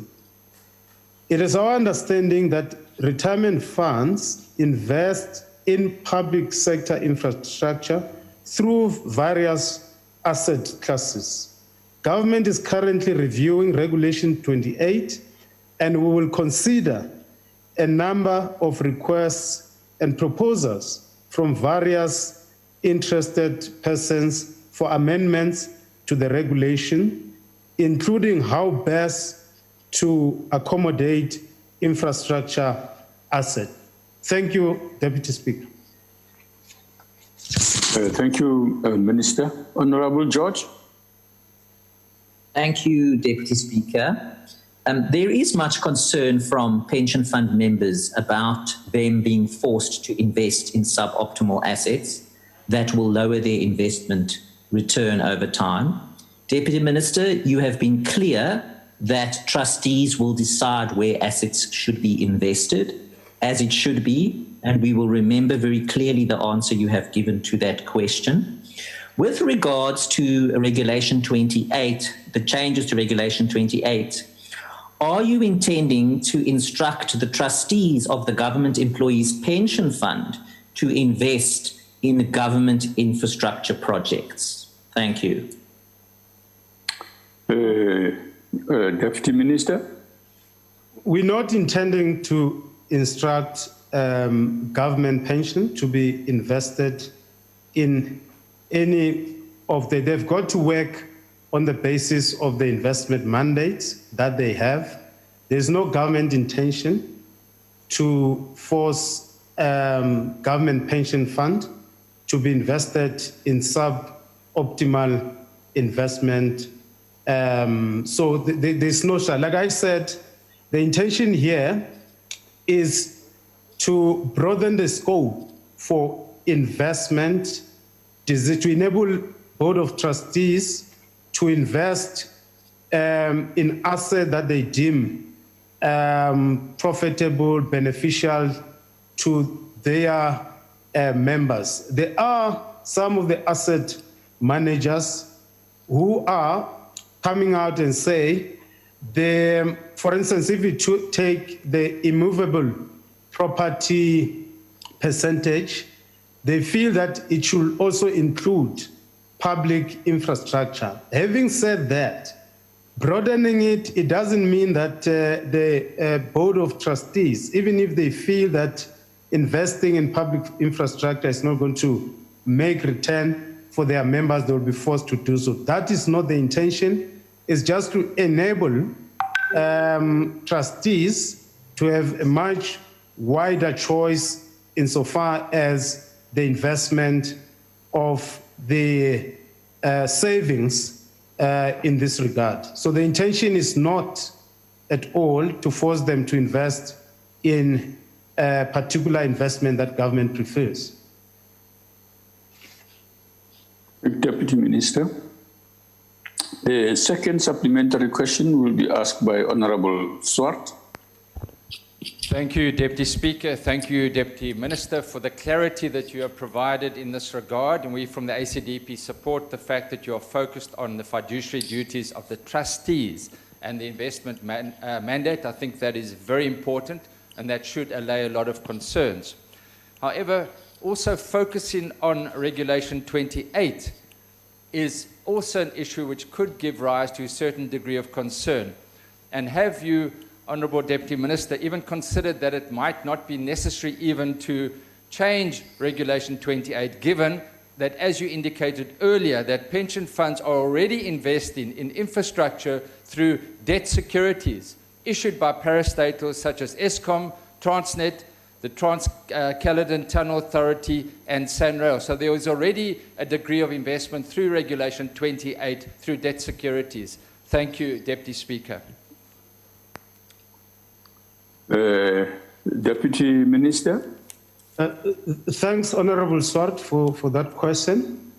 So all what, and I think we'll come back with a proposal to Parliament through the committee on what our thinking is, so that we clarify the questions, provide more clarity to some of the questions in detail, to some of the questions that honorable members are asking. And at the risk of repeating myself, the intention here is to provide a menu of choice for the Board of Trustees to those ones who feel that acting within their fiduciary duties in the interest of their clients, they will find it rational to invest in certain assets. It's not to prescribe and tell them what they need to do.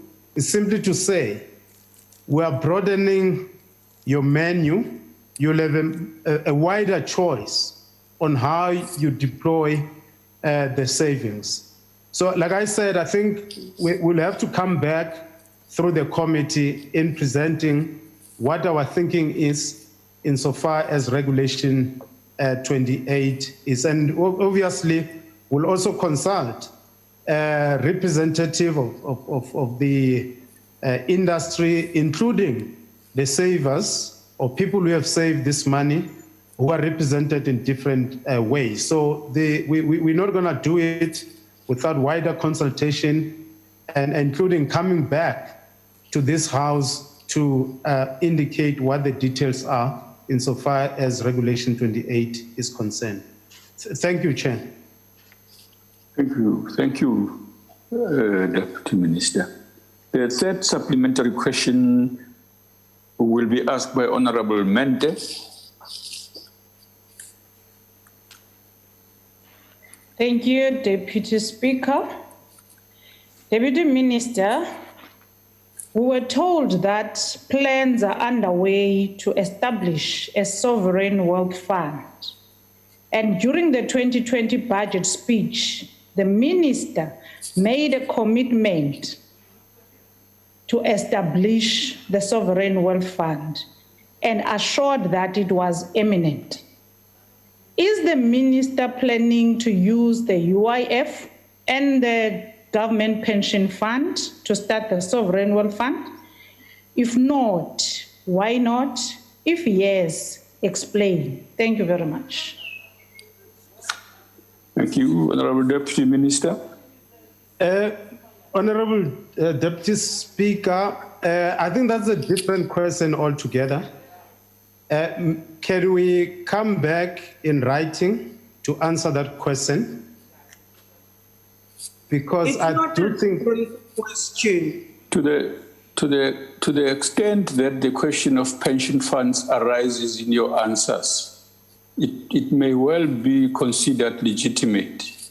But if you are, so it's up to you to respond to that part of that question. So, Deputy Speaker, order. Yes, what's the order? No, he must answer. You are correct, Deputy Speaker, but it's not up to him. He must give the answer. Thank you. Now, you are taking over from me now. You see how you spoil it. Let the Deputy Minister speak. You have no business to instruct anybody in the House. Go ahead, Deputy Minister. Deputy Speaker, may I come back in writing on that question, if it is permissible? Okay. On a point of order, Deputy Speaker. Yes, Honorable Ntagwin, yes.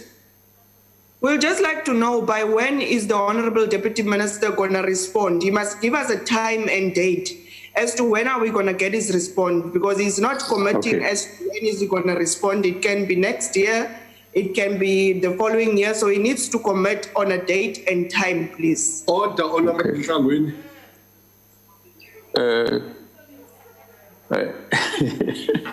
I seem to have a clone in the House there, please. Honorable Deputy Minister, please give us a ballpark time frame. Yeah. May I say by Monday next week? Okay. Agreed. All right. Agreed, Deputy Speaker. The next Let me just see it here. The fourth and last supplementary question will be asked by Honorable W.W. Vessels. Oh, thank you, Honorable Deputy Speaker. Well, Deputy Minister, through you, Deputy Speaker, I think we welcome the stance that you took today and what you've said. The problem is that there's a lot of uncertainty out there with regards to pension funds. And a lot of investors have already said that if there's any movement towards prescribed assets, they will withdraw their investments. And the reason why they question if the ANC will stick to what they are currently saying, to only amend Section 28 and to not prescribe assets, is the uncertainty as to how will government fund the 2.3 trillion rand infrastructure build project. And Deputy Minister, if you can answer that and give assurance, because there's a lot of different stances out there. 1 week, the ANC says they are for prescribed assets, and the next week they say they are not. And then amending Section 28 creates the opportunity to prescribed assets. And we need certainty for economic growth. Thank you, Deputy Speaker. Deputy Minister. Thank you once more, and then thanks for the question. The Regulation 28, I think I've tried my best to answer that question.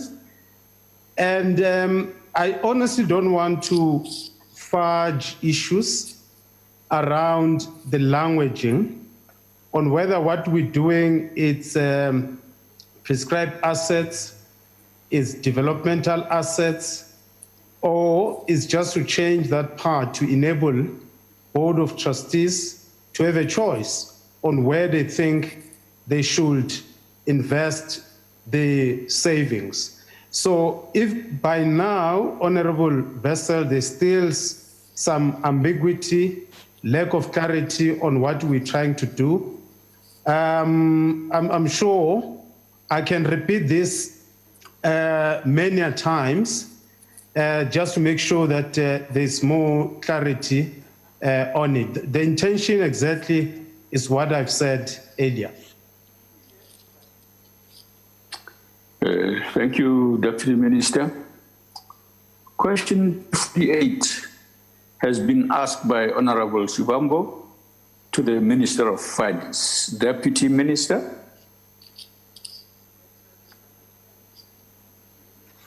Thanks once more, Deputy Speaker. The question was whether there were transactional advisors who were involved in securing loans from the IMF. The answer is no, there were no transactional advisors involved in securing the loan from the IMF. Thank you. Honorable Shivambo.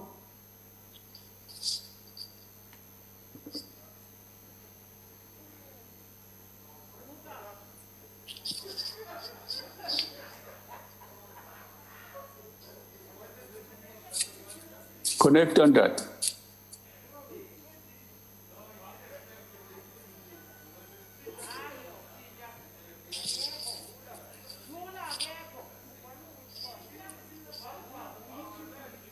Is Honorable Shivambo on the platform? Is he connected?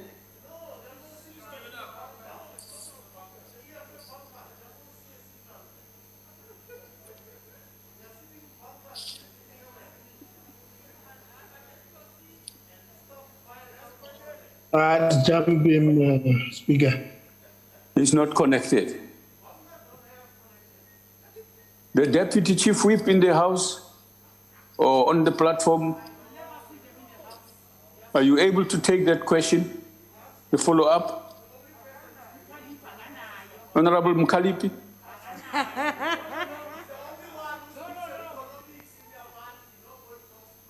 They can't, they don't have notes. They are sleeping on duty. Deputy Speaker. We don't prepare notes in the EFF. Deputy Speaker. Yes. I'm listening. Deputy Speaker. Yes, is that Yes, Honorable it's Mende? Mende. Yes, go ahead. Are you taking it? Go ahead. Yeah, I'm going to propose that. He's trying to log back in. I am going to propose that. Take the next question. I will notify you when he's back during this session. Otherwise, I will take it if he doesn't come in until you get to the third person. It has to be before the last question asked here on the list. His is the first one, so we are moving towards the fourth one later on, so it must be before that. Okay. The second supplementary question will be asked by Honorable E.G. Peters. Thank you very much. Thank you very much, Deputy Speaker.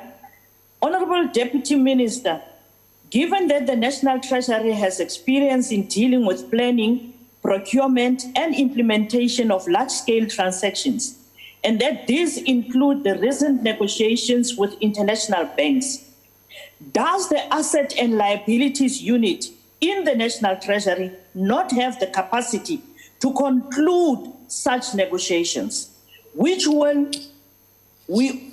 all know will result in considerable savings? If not, why not? And what is being done to correct the situation? I thank you. Thank you. Honorable Deputy Minister.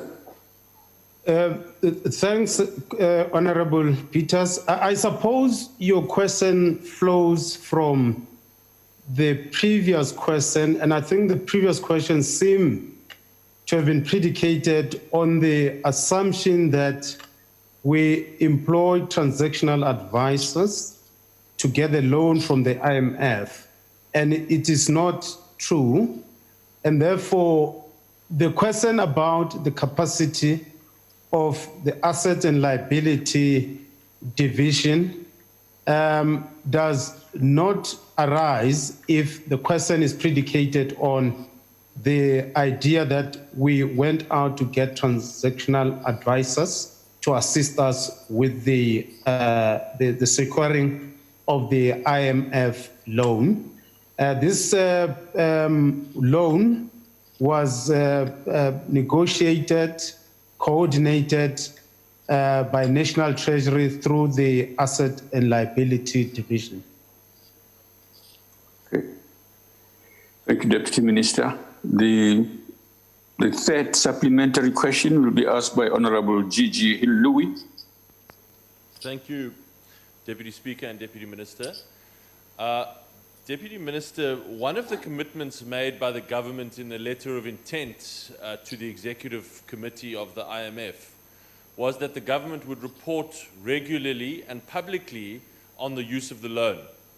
It has been more than a month since that letter was sent, and we have not yet seen the first public reporting and transparency on this matter. Please, could you give us a commitment as to when that would happen? Thank you.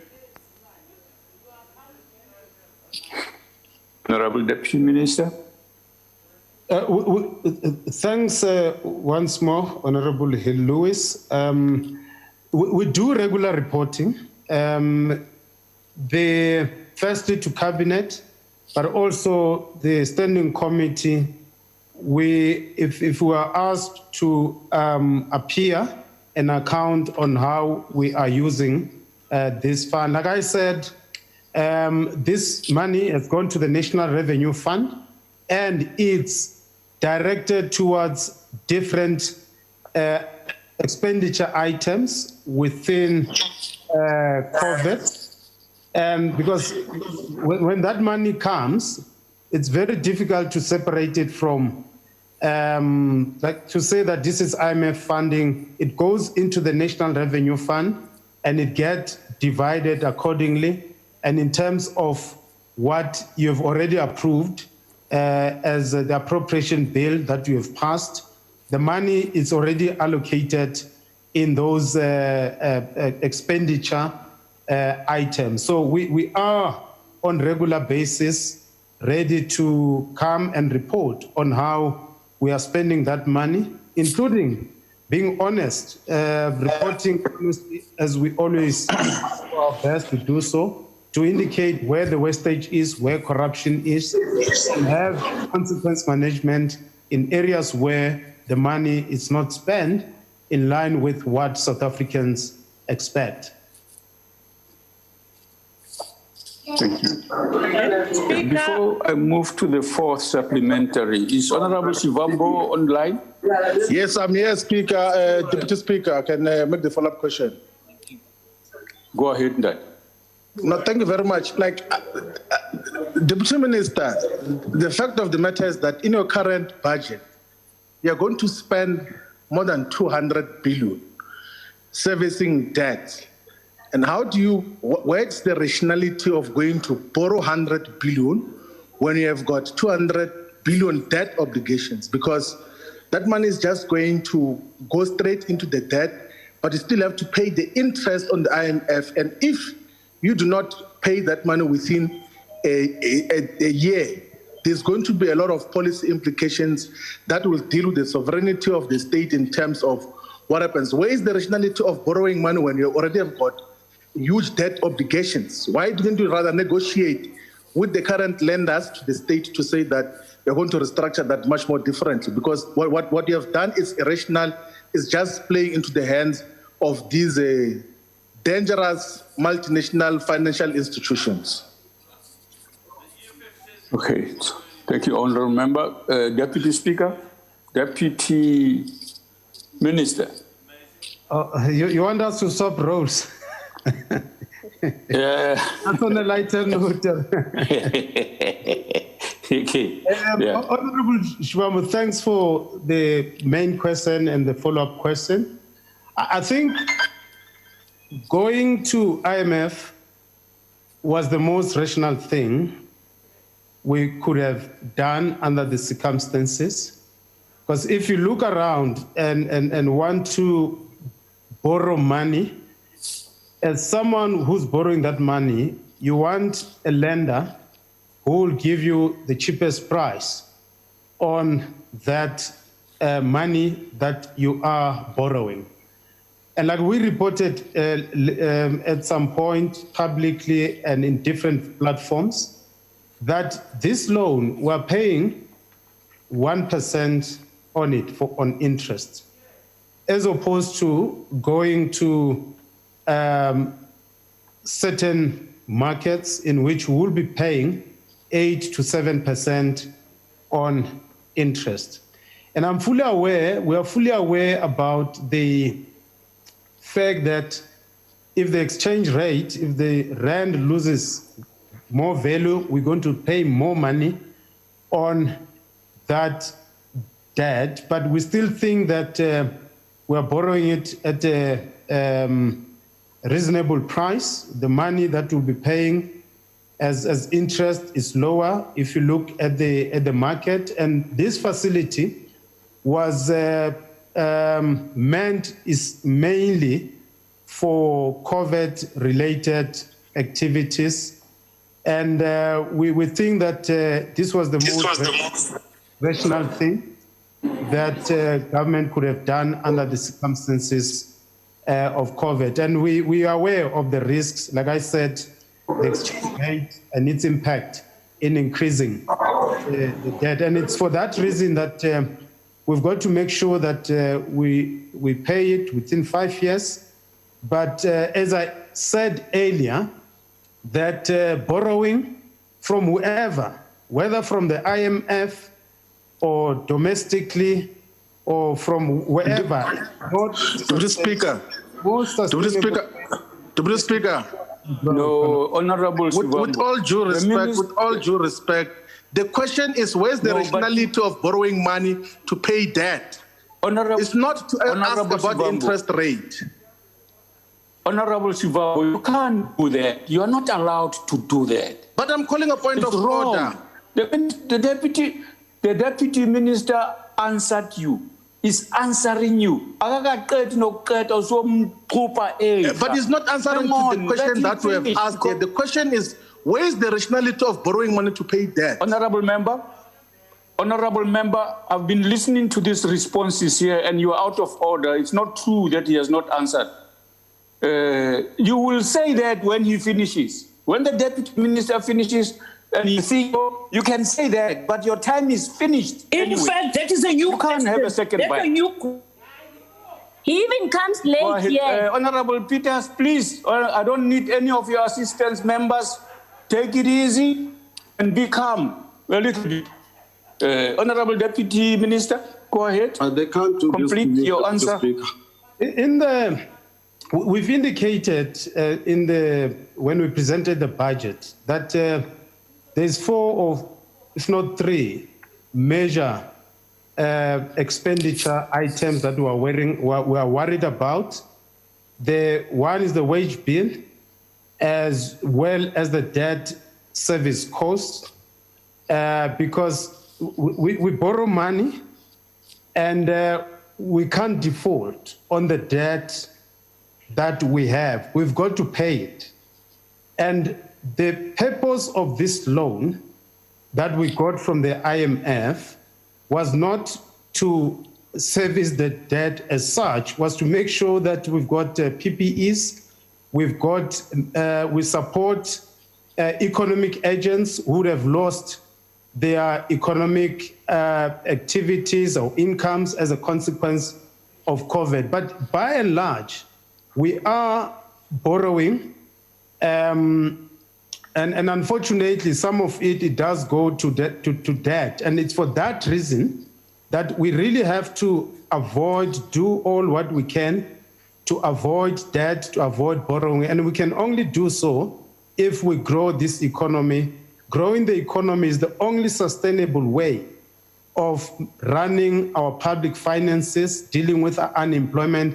And if we don't grow the economy, I'm afraid we'll eventually have to go and borrow money, and that is when our sovereignty will be taken away. So the best way of avoiding losing our sovereignty as a country is to grow the economy, because borrowing is not sustainable unless you borrow in order to direct your borrowing towards growth-enhancing activities.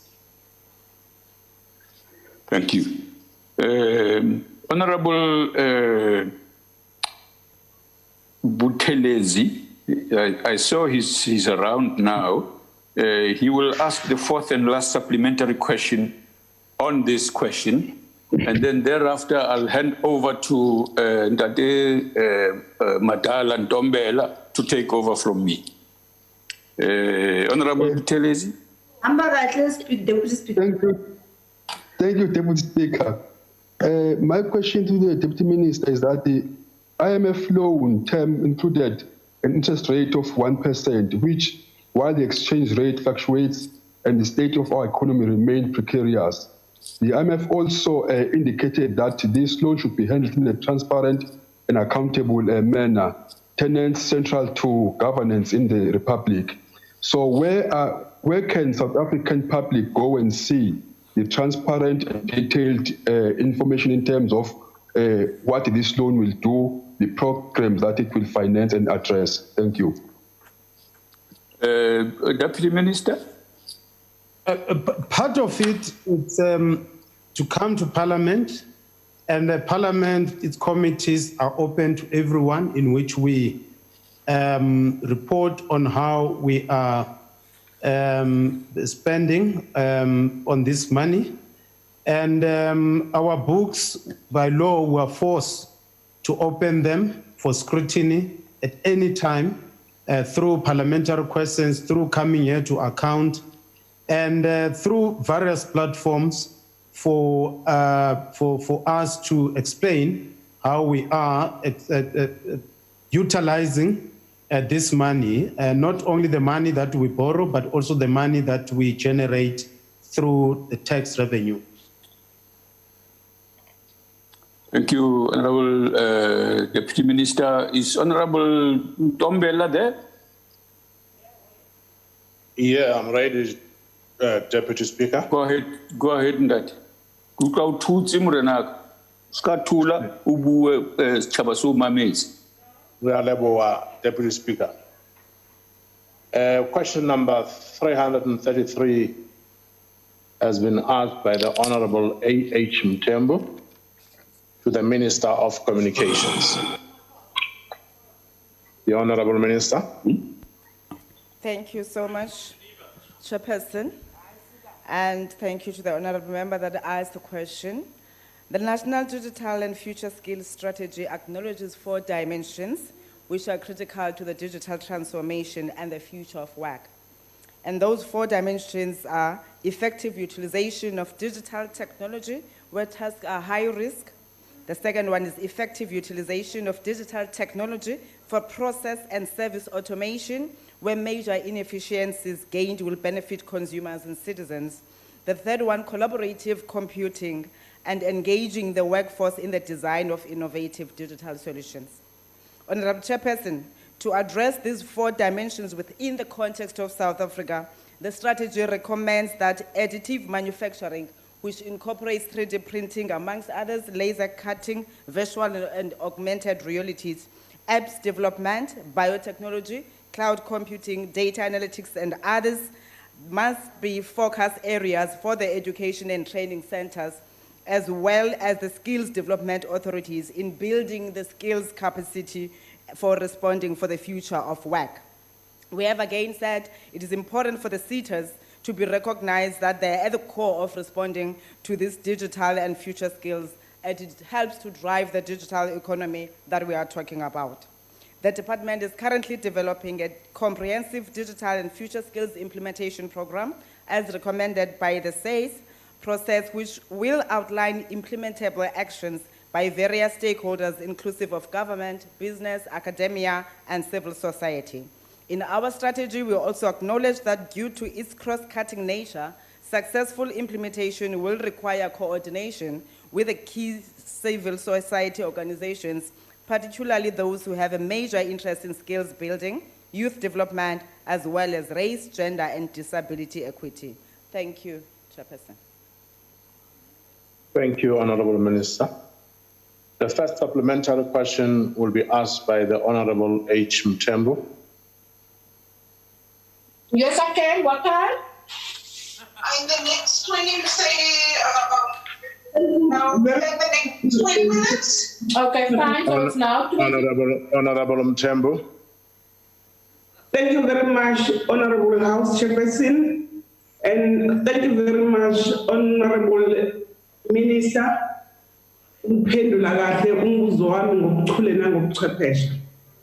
Honorable Minister, it is argued that the COVID-19 pandemic has fast-tracked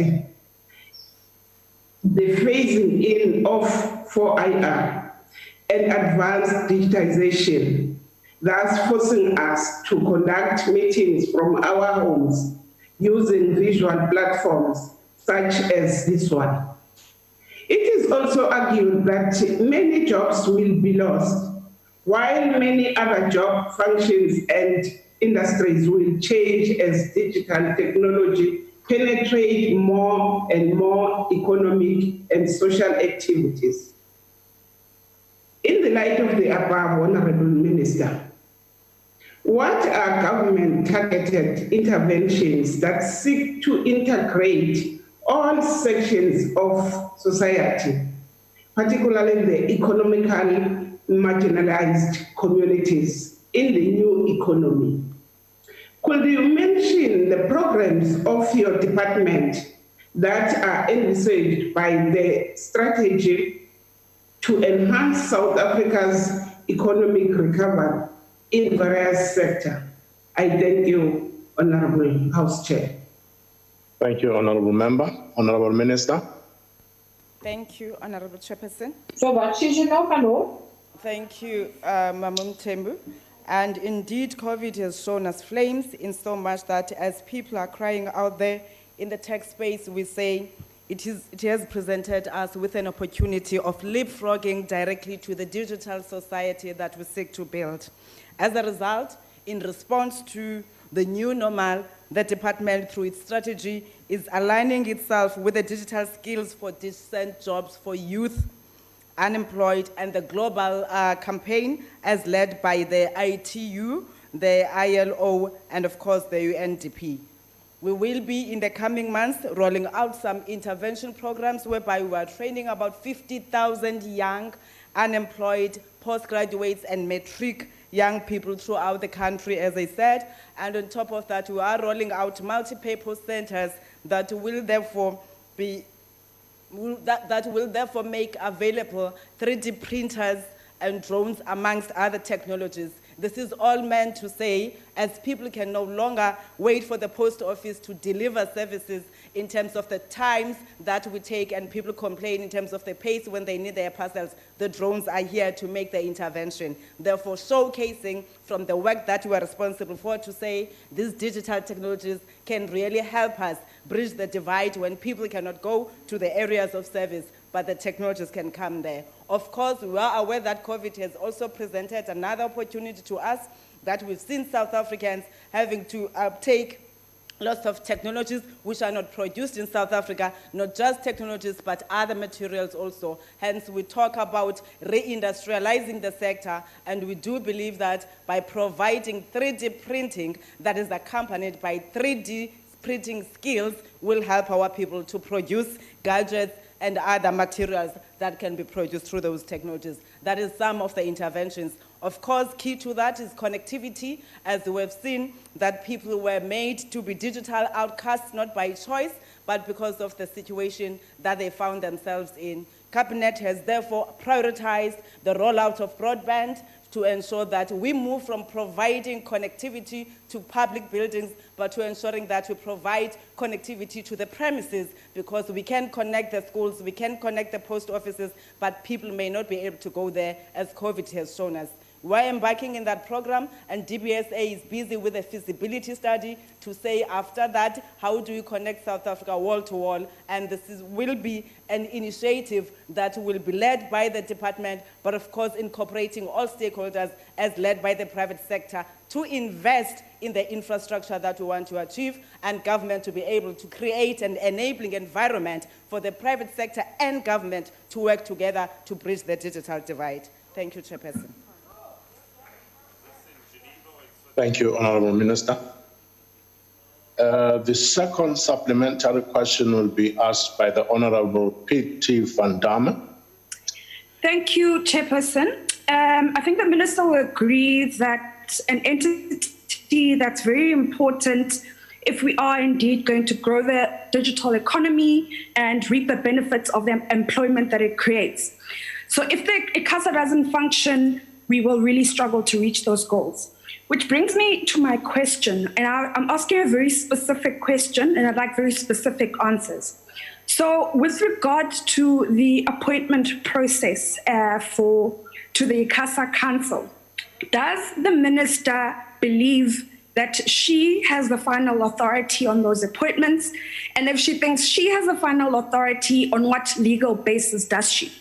And if it is Parliament that has the final authority, what was the reason for the Minister ignoring two decisions by this House that all 6 vacancies must be filled at ICASA? So one, just to simplify my question, who has final authority? Is it the Minister? If it's the Minister, what's the legal basis? Is it Parliament? And if it's Parliament, what reasons did the Minister have to ignore 2 very clear decisions by this House? And if she has indeed ignored Parliament, will she resign? Thanks, Chair. Point of order, Chair. Point of order, Chair. Yes, that's the point of order, Honourable Member. Yes, Chairperson. What's your point? I'm rising on a point of order that the follow-up question which is made by the member does not have any relevance to the original question or to the supplementary answers which were given by the Minister. It deals about appointment of ICASA board members. It's not in the question here. Thank you, Chair. Chairperson. Point of order, Honourable Member. But if the Minister feels that she'll be able to give an answer, she can go ahead. But of course, I do agree with you, Honourable Member. Can we give the Minister a chance to reply Honorable Minister. Thank you, Honorable Chairperson and Honorable Van Dam. Apologies. And thank you for the suggestion of resignation. I'm not going anywhere. Honorable Van Dam, as you know better, definitely you have read the Electronic Communications Act, you have read the ICASA Act, Section 5 and Subsection 3.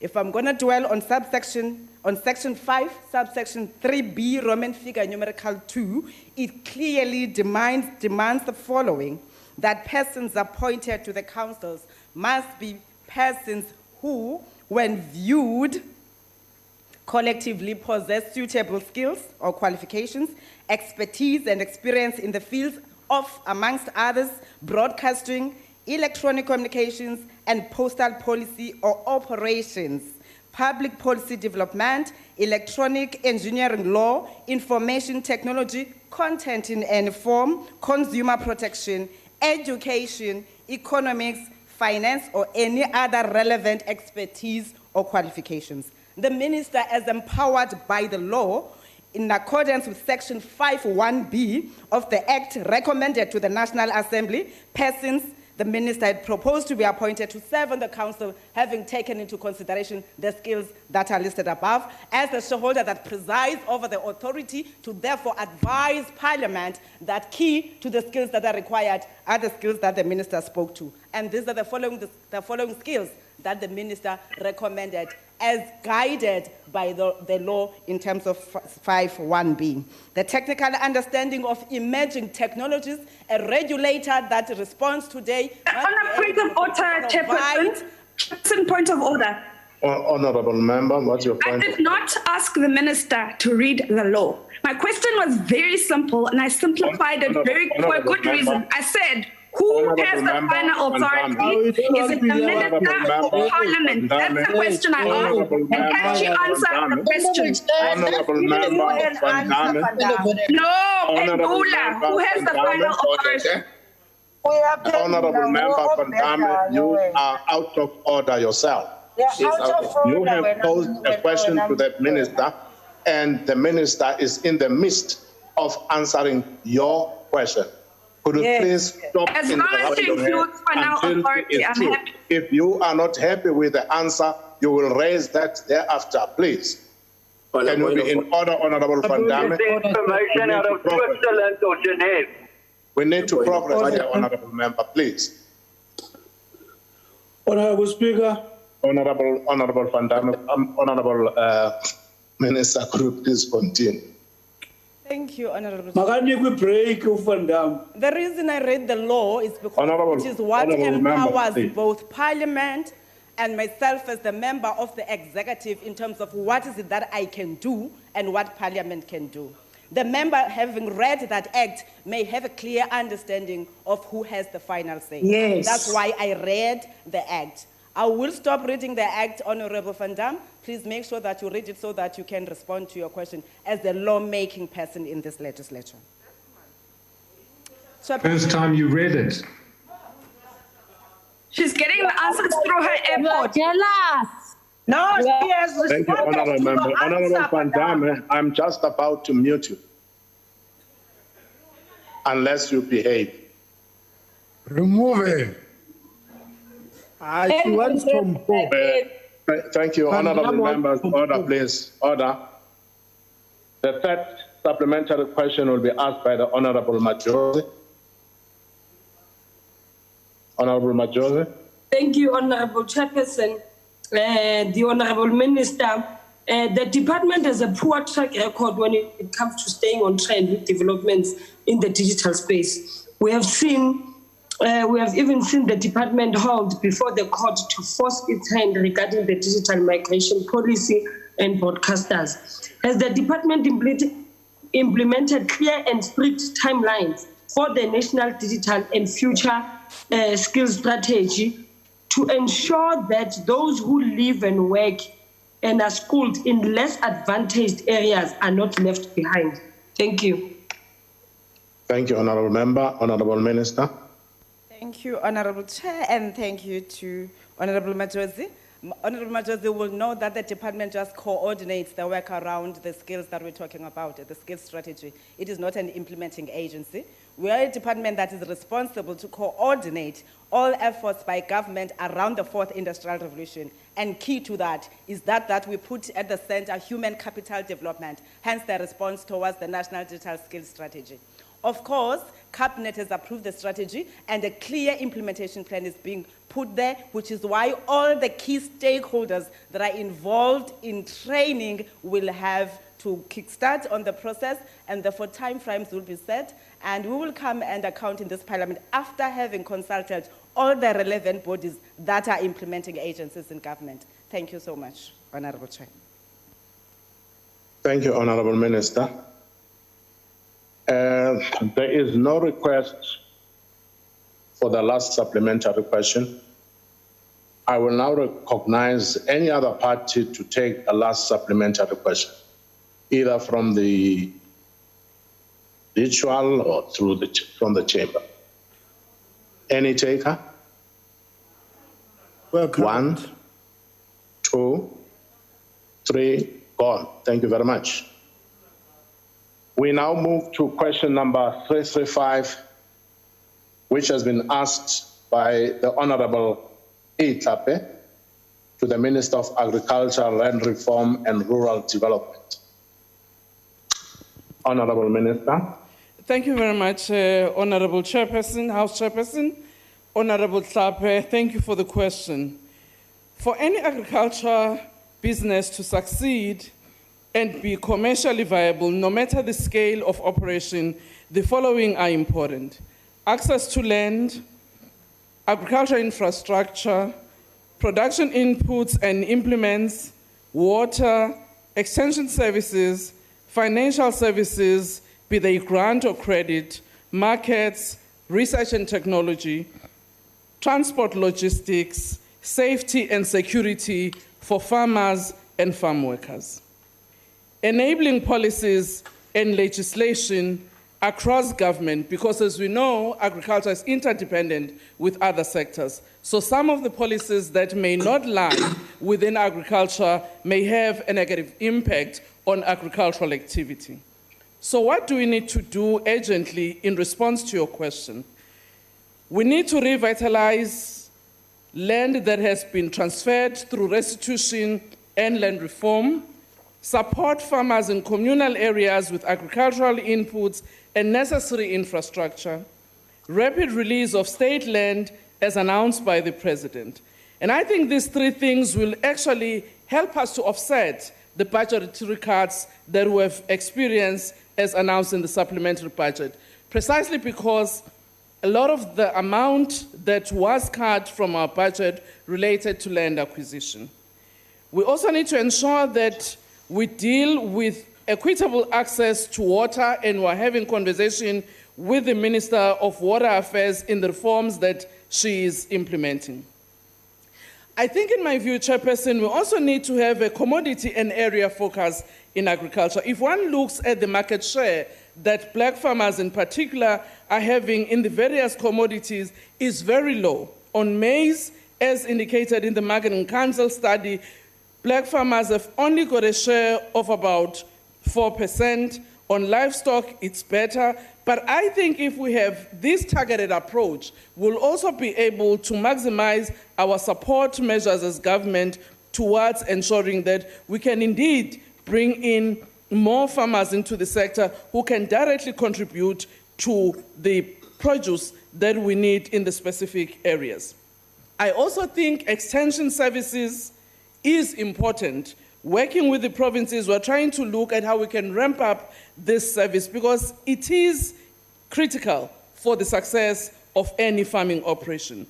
Strengthening of financial services, and we welcome the support that we got from Treasury, the investment that was made in the land bank, but we are also working with other financial institutions of our country to ensure that credit can actually be made available to a broader network of our farmers. We also need to continue to open market opportunities inside the country as well as in the SADC region and take advantage of the Africa Continental Free Trade Area. The institutional reform of our government department and entities, in my view, it's also important if we are to achieve this goal. At the end, it is important that we have a dynamic relationship and working relationship with our farmers and agribusiness in the country, as we have launched our agricultural sector plan initiative so that we can have a sector plan that has a buy-in from all of those in the industry. Because any success can be derived by working together as government, the private sector, community, and labor. Thank you very much, Chair. Thank you, Honourable Minister. The first supplementary question will be asked by, am I right? Yes, thanks, House Chair. Thanks, Honourable Minister, for the elaborative response. Now, Minister, with access to all these agricultural economic opportunities you alluded to for our rural emerging black farmers, how will your department further ensure the development of rural farming enterprises in order to meet the potential growth in the agricultural export market created by the African Continental Free Trade Area Agreement? Thanks, Honourable House Chair. Thank you, Metlape. Honourable Minister. Thank you very much, Honourable Member Tlape, on that follow-up question. One of the things that we have been able to do working with our entities is to map up the country and confirm once again what is the ecological zone in every part of the country so that we can clearly know and advise farmers on what they can plant where they are. But secondly, if we have to bring in our rural communities into commercial agriculture, there are certain things that, in my view, are important. Infrastructure is one of those. If you operate in Ofimvaba, for instance, and you are in the rural areas, the road infrastructure is not good. If you plant tomatoes, by the time you reach the market, that tomato will be tomato paste. So issues of infrastructure, in my view, in rural communities is critical. But also effective support in terms of agricultural support, but also marketing, linking with other departments such as the small, medium enterprises department, so that from the beginning, even though people can produce for the markets, but for consumption rather, you already show the link to the market. One of the market opportunities that is there is the school feeding scheme. Instead of buying from the retailers, some of the things can actually be planted even in the schoolyards where there's enough gardens. It can be planted in the local community and have a conduit. Therefore, it means working together with the school governing bodies and our local farmers working with our department. It's important to start to see that linkage on the market. Any farmer, knowing that there's a market, gets an incentive to plant. But also, it's important that as government, in the way in which we fund and support farmers, it shouldn't be a once-off to say today we give Honourable Chrissy 10,000 rand to buy inputs, and the next season we've forgotten about Honourable Chrissy, we go to Honourable Hill Lewis. You know, it's like touch and go. In the agricultural sector, you need consistency in support, not just financial, but also on other support measures, so that in a 2-3 year period, you can start to see the gains that you have made in those interventions. And I think for me, that's the reorientation we must do in government on how we support agriculture. Thank you very much. Thank you, Honourable Minister. The second supplementary question will be asked by the Honourable Tsabekulu R through the visual plan. Honourable. Thank you, House Chairperson. Mhlonishwa, uthinte ngqo okuyikhona ebengibhala lapha ngifisa ukukubuza okuthinta ukuthuthukiswa kwezolimo. Nje uma ngingaqonda ke ngqo mhlonishwa uyithinta indaba yemgwaqo, uthinta indaba yamanzi ukuze kukwazi ukusebenzeka. Umbuzo wami ke mhlonishwa uthi njengoba umongameli ubeqhamuke nalo hlelo lwakhe lwe-district development model, ngibone lapha Eastern Cape kunenhlangano yabesifazane yabalimi enemnqwaba yogandaganda esiwusebenzile umhlabathi awulungisi kodwa inkinga yabamanzi ngoba umhlonishwa uyaqonda ukuthi amanzi ayisidingo kubalimi kungani umnyango ungakwazanga ukuthi into yokuqala nje obenzele yona uba benzele ama boreholes kulela plaza ukuze bekwazi bentora uphuma amanzi abazachela ngawo ukwazi ukuthi ikhiqizeke njengamanje na kumose kudizile omningi behle benyokogandaganda belungisa umhlabathi kodwa njengamanje kumiwe akwenze lutho kuyamila manje kabusha isimila emasimini imibuzo wami kulapho ke mhlawumbe ukuthi kungani ungagijimanga phambili ngokuhlela umgwaqo ngokuhlela amanzi balimi ngiyathokoza Honorable Minister. Ngibonga kakhulu lunga elihloniphekile. Uhlabe esikhonkosini impela ngalombuzo ubuzile.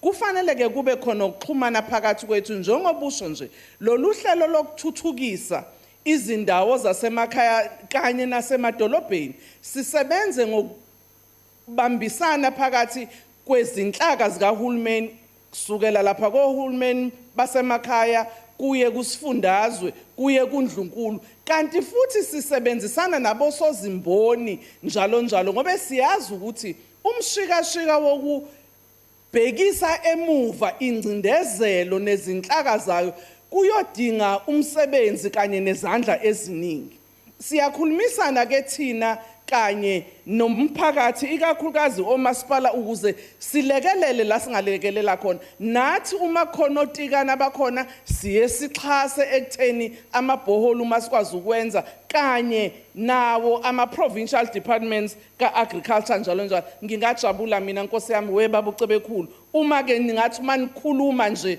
nithi ukuthi phela ungqongqoshe wezimali athi ukuthi chatha kancane kwezolimo ukuze sifufuse nje sidle sithengise ngiyabonga Siyabonga ngqongqoshe. The third supplementary question will be asked by the Honorable T.M. Mbabama through the visual platform. Thank Honorable you. Member. Thank you, House Chairperson. Minister ndiyavumelana nawe uba ingathi nyani uTreasury akathi chatha nje apha emalini. Kodwa ke Minister si-portfolio committee yaseParlamente senze i-oversight visit at KZN where we witnessed how coordinated corruption has eroded financial injections into farming projects on a very large scale. We have also seen the rewarding of officials charged with corruption to other high-ranking positions.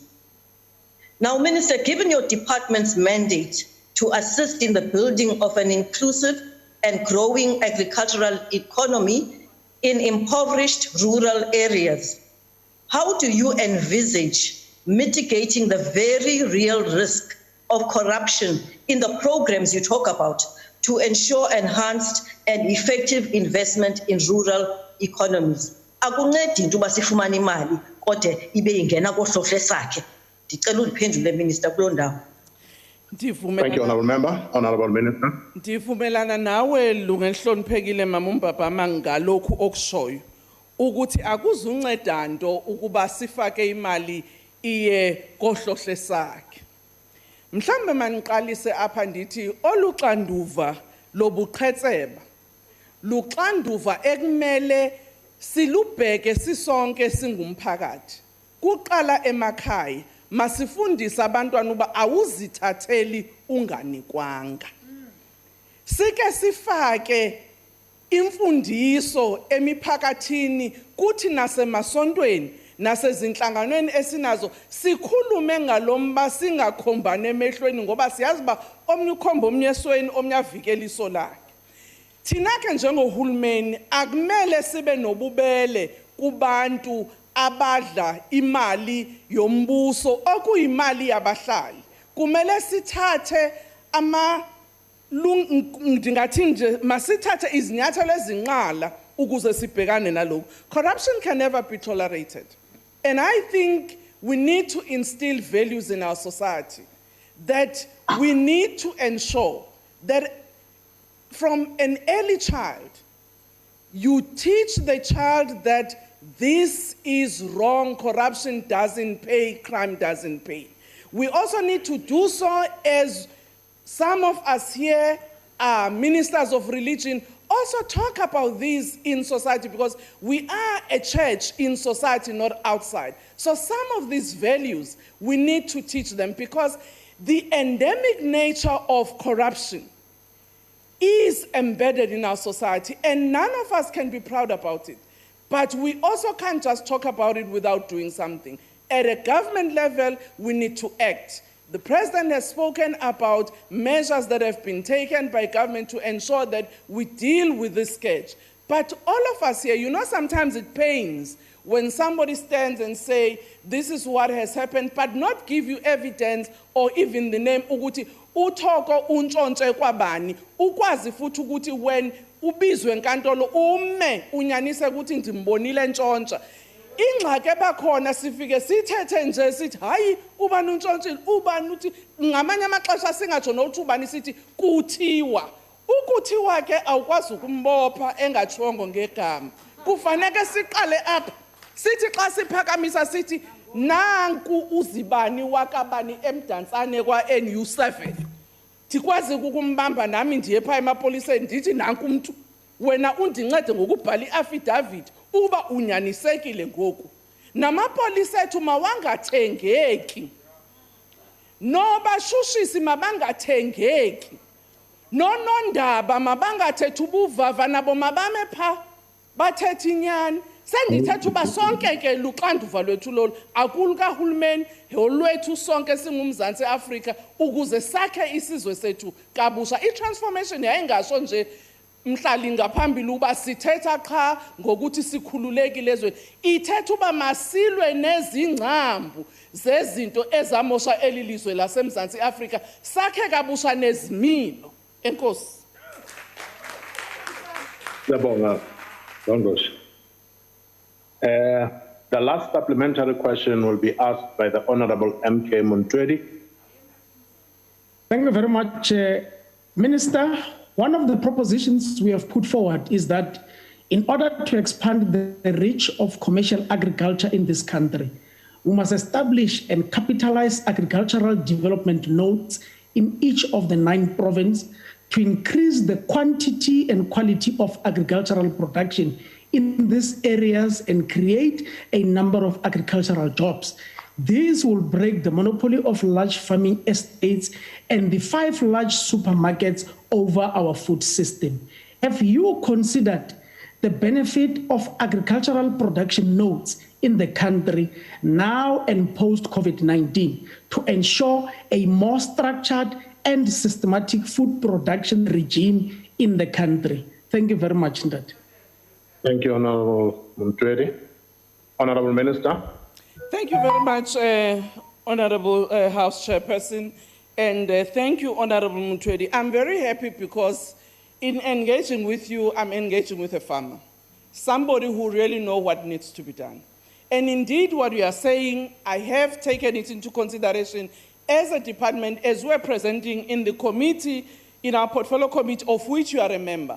We've indicated that as part of our sector plan, we are looking at an area focus so that the agroecological zone of that area becomes the basis around which we can assist farmers on how we produce. But at the same time, how do we attract other government departments, but also other private sector investors to invest on those areas so that it's not just primary production and then it leaves the common area. And if you look at what has actually happened in Nkala, not in Nkala, Honorable Minister, but in Nkandane. In Nkandane, you had Whiphold, a company that we all know owned by women, who decided that even though there is not yet a reform of our communal tenure system, they will go there and invest working with those rural communities. They started massive maize production, working with the local community. As I speak today, they've put a silo working with AFGRI so that there can be better storage capacity of that maize so that there is no post-harvest losses. And those are kinds of partnerships that we are actually alluding to.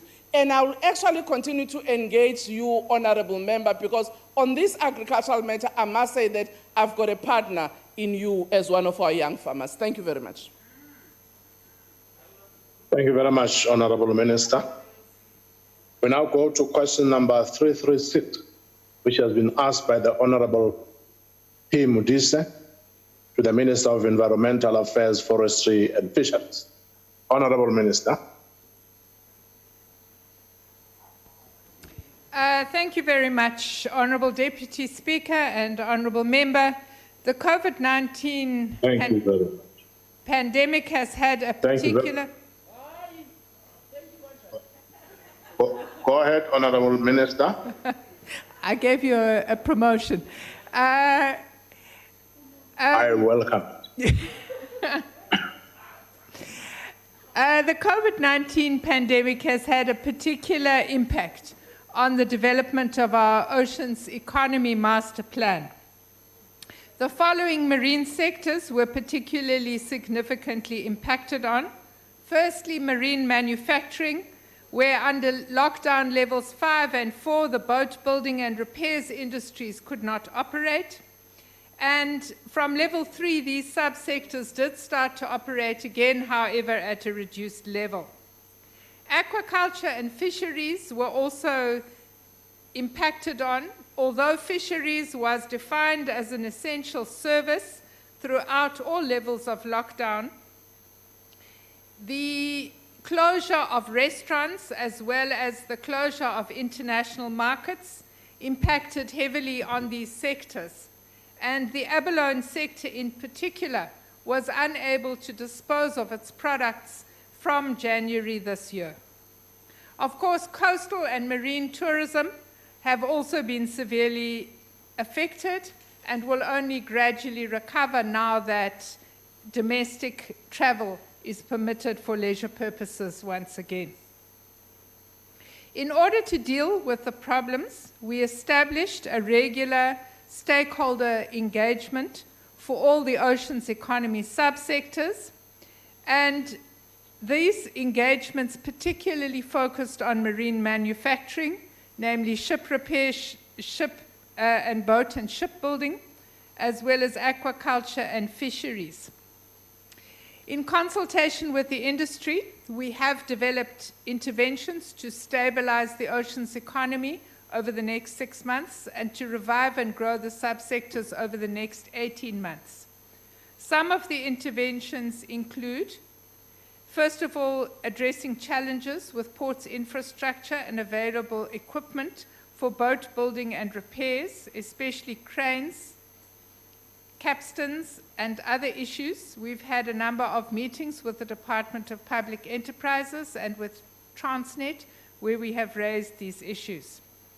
Secondly, we are in the process of convening all relevant government departments to develop a government fleet recapitalization strategy to assist and provide opportunities for local boat and shipbuilding and repairs subsectors.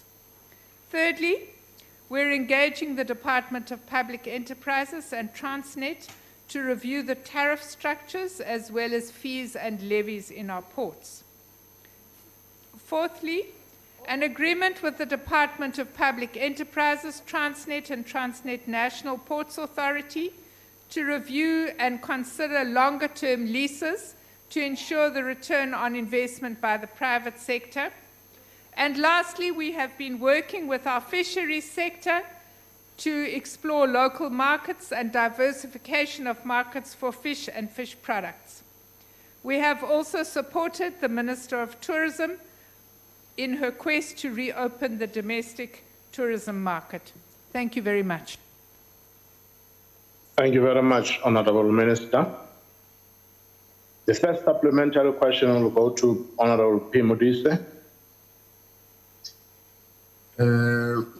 Thank you very much, House Chairperson. Thank you very much, Minister.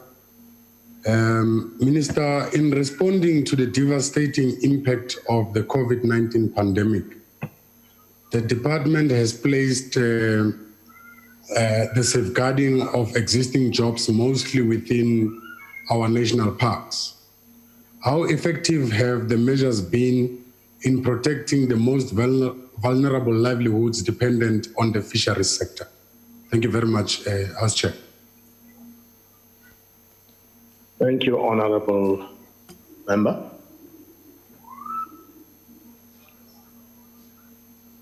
Honorable Minister. Thank you very much, House Chair.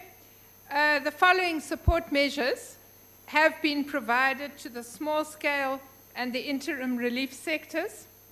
First of all, we have amended existing legislation and business processes to enable fishing activities to continue whilst adhering to the provisions of the Disaster Management Act. Secondly, we've extended the West Coast rock lobster season because, as I mentioned, markets in the East were closed from January, and we've agreed to extend this season until June in the Western Cape and in the offshore area until September. Exemption on the validity of permits and licenses that were issued in terms of the Marine Living Resources Act and that expired as a result of the lockdown activities. We were able to give exemptions in this regard so that small-scale fishers and other fishers did not have to risk exposure by coming into our offices. During the snook run on the West Coast, we also worked with the Department of Tourism and the Safety and Security departments to ensure that fishers were able to travel up the West Coast, and they were also able to secure accommodation. The South African Maritime Safety Organization was engaged to shorten the business processes with regard to issuing of necessary and required certificates of fitness for fishing vessels.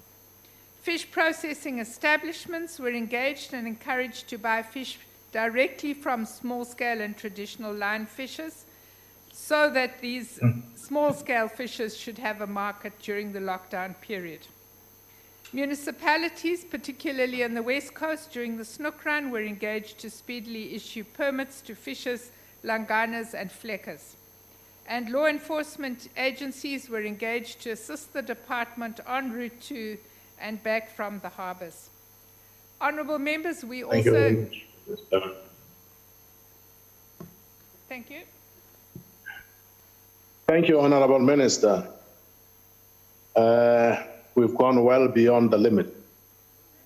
The second question will be asked by a supplementary question. Will be asked by the Honorable Sheikh Imam. Honorable Imam. Thank you, Honorable House Chair. I haven't promoted you yet. Minister, thank you very much for some of your responses, but I think as you are aware, and it has been highlighted previously, the challenges that small-scale fishers face pre-COVID-19 and very importantly during COVID-19, and I think it's going to continue after COVID-19 for a long time, unless, of course, Minister, you are going to intervene and ensure that the monopoly in the fishing industry is removed, because right now the conglomerates of big business and big industries control this industry. They get most of the quotas, and it is all at the mercy of the small-scale fishing. And you know, many of them have complained.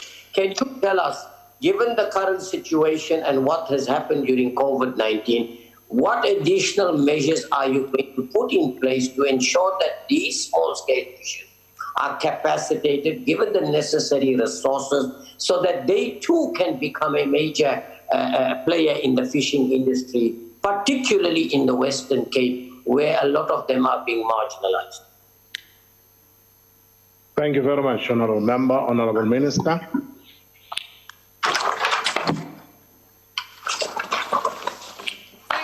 Thank you very much to the Honourable Member for the question.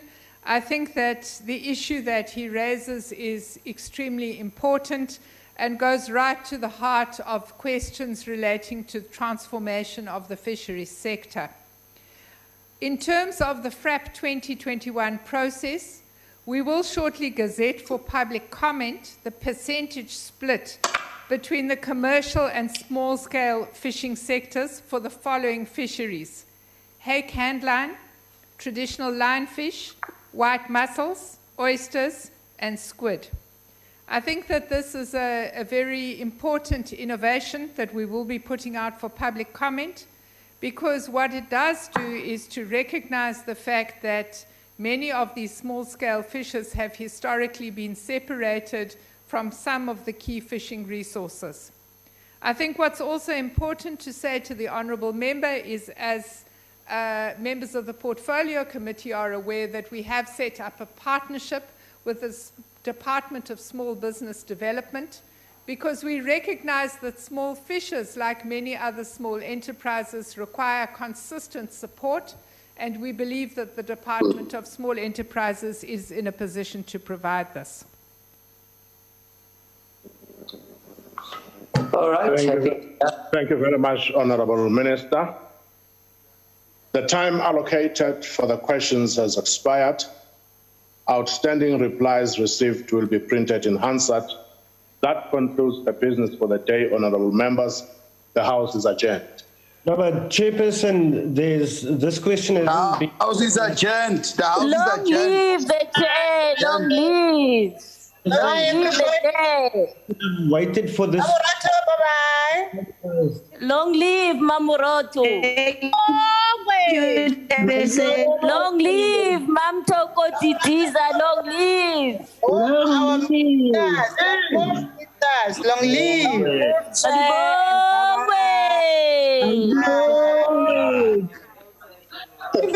Bongwe. Kabalo Mankosikazi.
Waar die iPad?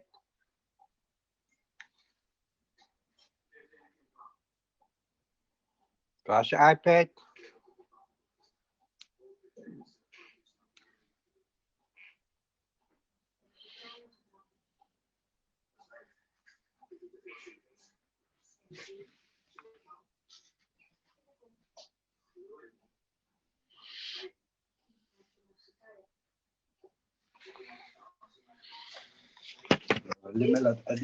Zeker.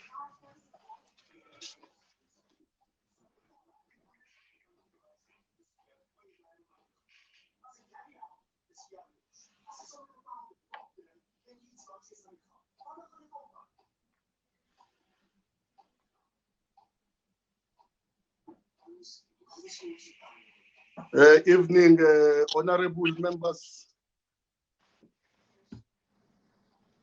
Honorable Hendricks, how are you? I'm fine, but I have a message saying waiting, but I'm glad I'm not wait. Message says waiting, but I can see that I'm in halfway. Yeah, okay. Yeah, you are in halfway. You will be in fully. Thank you. Nice to see you. Thank you very much.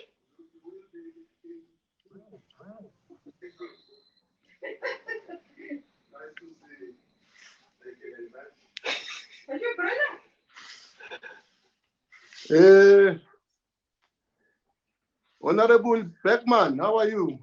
How are you, my friend? Hey, fine, my friend. I see you. You are in Nola. You are in Honorable Hendricks.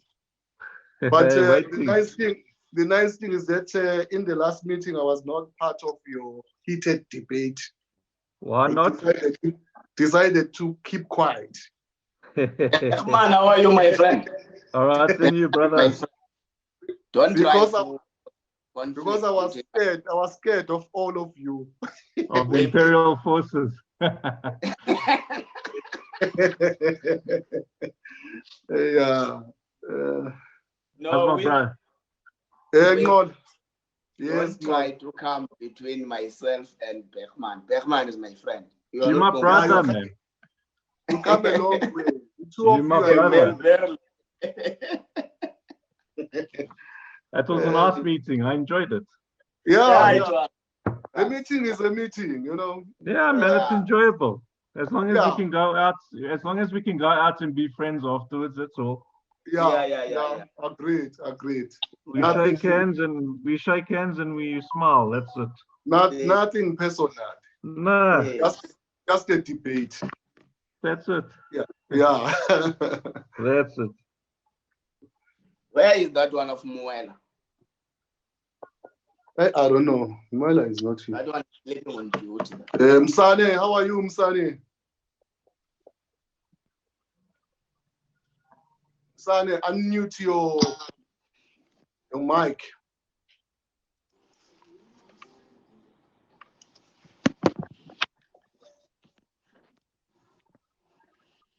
Hello, Reverend.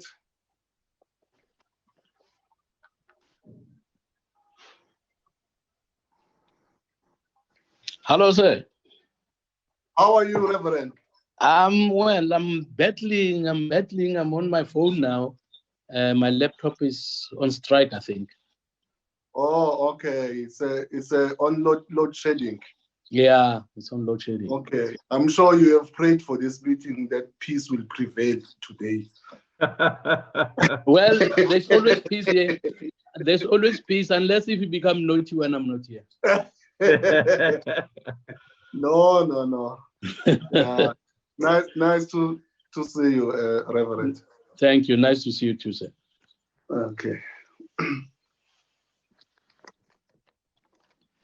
What time are we starting? We are late today, no? Yeah, the house is just finished now. Yeah. And then we had to switch over to this meeting. Yeah. Yes. Honorable Swartz, how are you? Ngiyaphila uyipunjani? Ngiyakubona ukuthi uliswati la ngempela namhla ngibona i-picture yakho i-background. Hayi, kunzima wethu. Kuyasho ukuthi umuntu waseMpumalanga so iSwaziland omakhelwane. Akumelanga sifike eJozi sibe sesiba besuthu singasingiphi.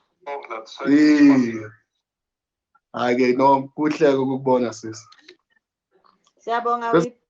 Silindele usihlalo la kodwa ngeke ngakhuluma naye. I think she's also trying to log in.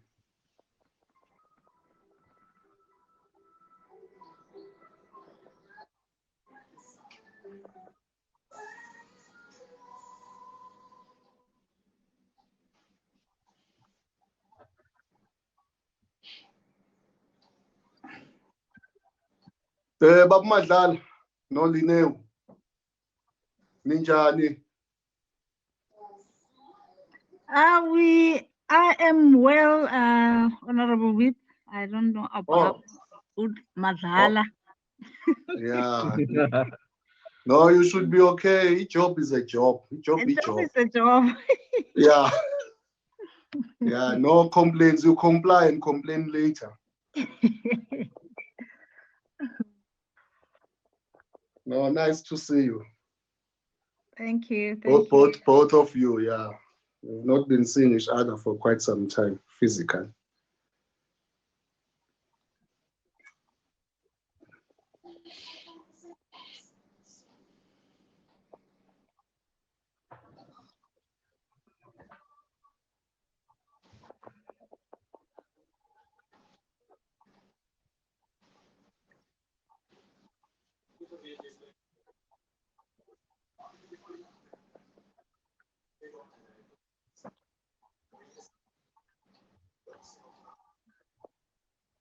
Let me try and locate the chairperson again.